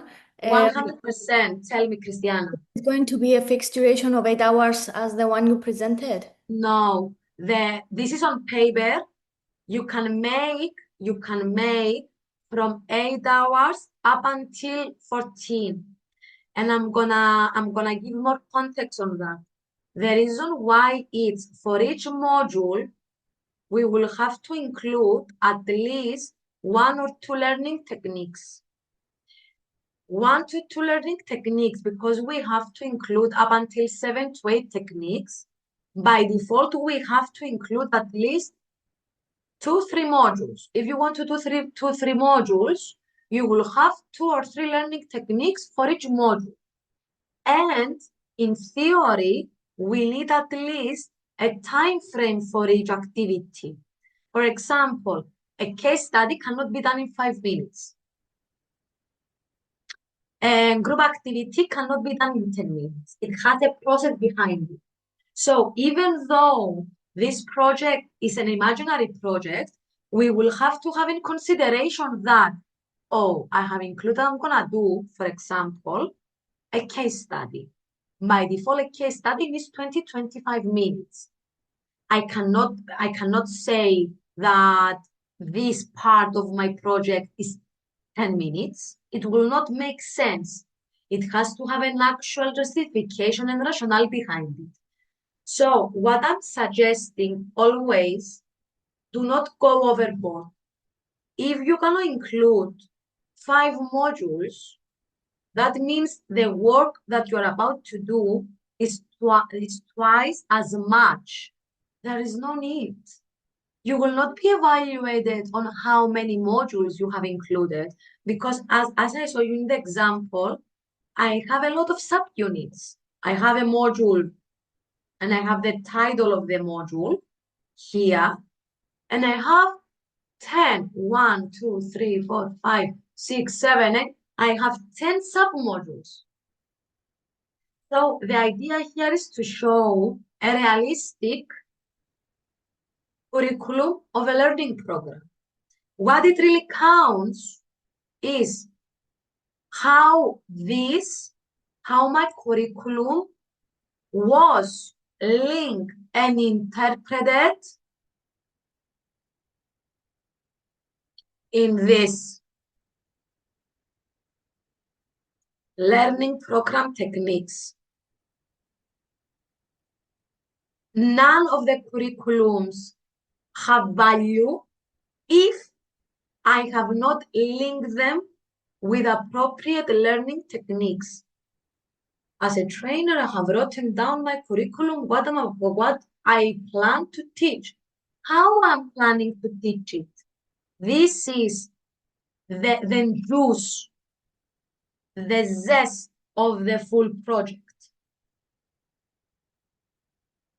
That's why, Christiana, what I'm suggesting always is, if I know that I have to spend, they have changed it now, 30 minutes on introduction and 30 minutes on closing, that is 1 hour. If I'm gonna go with 8 hours learning program, that means I have 7 hours to allocate to modules. What I'm suggesting, keep 3 modules, 2 hours each, or do 3 modules, 1 module 3 hours, the others 2. So don't go overboard to do a 14 hours learning program, because then they will be okay. You did a 14 hours learning program and you have developed only 4 modules. Is that the way that you divide it correctly? They're gonna have questions. So keep it 8, 9 hours, something that is gonna be easy to work on. We're not gonna go to do a PhD thesis. We are gonna develop the best learning program we can and we want, an imaginary one for HRDA. That's it. How that sounds, Christiana? Does that answer your question? Yes, thank you. Thank you so much, guys. Have anyone noticed the time? How was it today? It's been 5 hours, huh? Did it felt like 5 hours? Not really. Not really. No, because we had 2 breaks as well, so it was like, Always we're having breaks. mhm. Yes, always. Imagine having you for 3 hours straight. No, this is not efficient, guys. This is not beneficial. Adults needs a lot of breaks. I mean, an HRDA has it's in their policy. You are not allowed to have the longest that you can go without a break is 2.5 hours. Okay. Yes, you cannot go overboard. So, guys, it's time for us to go. I would like one word from each one of you about today's session, and I'm gonna ask you by names at the moment. Give me 1 second. Give me 1 second. So, Bambo, how was it for today? How you felt it? Informative and self-discovery. Really? I Yeah. really like the self-discovery part. Thank you, Bambos. How about Helena? Helena, how was it? Okay, to be honest, because I missed the first session, not because of choice, I was a bit lost in the beginning and I thought, oh my gosh, all these hours, I don't think I'm going to last, just sitting here. And then time just flew by. So I thank you. Very interesting. It was something that it was a surprise. It was, yes, because I didn't even know what the hell we were doing, to be honest. Yeah. When it began to make a little bit sense. Actually pretty close to the beginning, I would say. Yeah, because you have a very clear way of putting things down and you make yourself understood. So it was good. Thank you so much. This is very good. Thank you, Helen. Thank Anka, you. how was it today? Interesting and full of informations and exciting. It was exciting. Yes. This is really nice. Thank you so much, Anka. How about Penelope? Penelope, how was it today for you? I would say it was really informative for me as well, and it was also reassuring, which was really nice to feel. Reassuring in what sense? For me, it was reassuring because, well, one, I feel a lot of confidence in you and the way that you're training us and in the information that you're giving us. Yeah. Thank you so much, Penelope. Christiana, how was the second session? It was really nice. A lot of teamwork, but it was really nice. Yeah. Yeah, same comment as Lena. When I first saw the schedule, I was like, oh no, there's no way this is happening with all these hours. But the reality is they do go by very fast, so it's really nice. Thank you so much, Christiana. Orestes, a comment? Hate to say it, but the first word that comes to mind was long, but it was really fun as well. Long can be fun as well. It's a long session. The reality is that it's a long session. Thank you, Oresti. Miggy, how about you?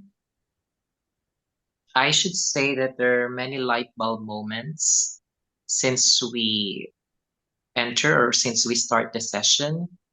Yeah, I think I like that it's very structured and you're practicing what you're preaching to us. Really? Yeah, that's good. I feel like I'm looking at my notes. I'm looking at principles of adult learning. So there's an adult experience happening here in this class. I know it's very challenging to have done it remotely, but you're pulling it off. Thank you so much, Miggy. And to be honest, I'm looking forward for our face-to-face. I believe that's why today, the first thing that I did, it was to tell you about the face-to-face. It was my need projected on you. Thank you so much. And Konstantinos, last but not least, a word for today. I'd call it insightful. I think we learned a lot, and as Bambo said, even about ourselves, we had the opportunity to learn a little bit about what our strengths and weaknesses are. So I think I agree with everyone's comments. Quite insightful, quite long, as Orestes also said, because, you know, taking the next 5 weeks excluding, or maybe more, 8 weeks excluding the Christmas holidays is going to be long for adult learning. And with Valentine's, Konstantinos, I gave you Valentine's as well. Thank you so much. Very kind of you. But you know, as adults with our own lives and families, it's tough to dedicate these times. Yes. So it's but it'll be overall, I think we're all very positive about it. But I do have some questions, so maybe I can stay back or I can ask now. I have to be honest. I have to go because in a while I have sessions. Okay. Okay. Are those questions able to wait until Wednesday? Or Theoretically, yes. okay, if not, I can call you while I will be driving to go to my office. Is that gonna be work for you? It's actually it's a 10-second answer for you, give it to actually. me. The question is only Okay, before with you the give it to special me, with the Penelope and special Orestes. project. Yes, Yes. give me 1 second, Konstantinos. Penelope and Orestes, go to do your attendance sheet and let me know you have done it. And Konstantinos, make your question. Okay, so it's actually, I think everyone can benefit unless you already said it and I wasn't actively listening. With the special project and the assignment we're going to have to do based on the HRDA guidelines, are we going to create with all of our individual knowledge our own project that we could apply in the future as our own training programs? Or is it going to be hypothetical where you're going to give us the subject? No, it's based on your expertise, on your backgrounds. You will gonna, for example, let's say that you are in sales. You're gonna develop a learning program on sales. So I can build a hospitality sales learning program, and then at the end Yes. Okay. It's on your field, on Okay, your got sector. it. It's That gonna was be my question. Yeah, okay. Oresti, have you done your Hermes?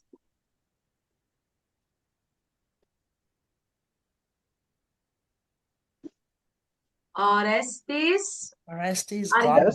are you here? Yes, Okay, can you please do your Hermes? of course. Guys, thank you so much for being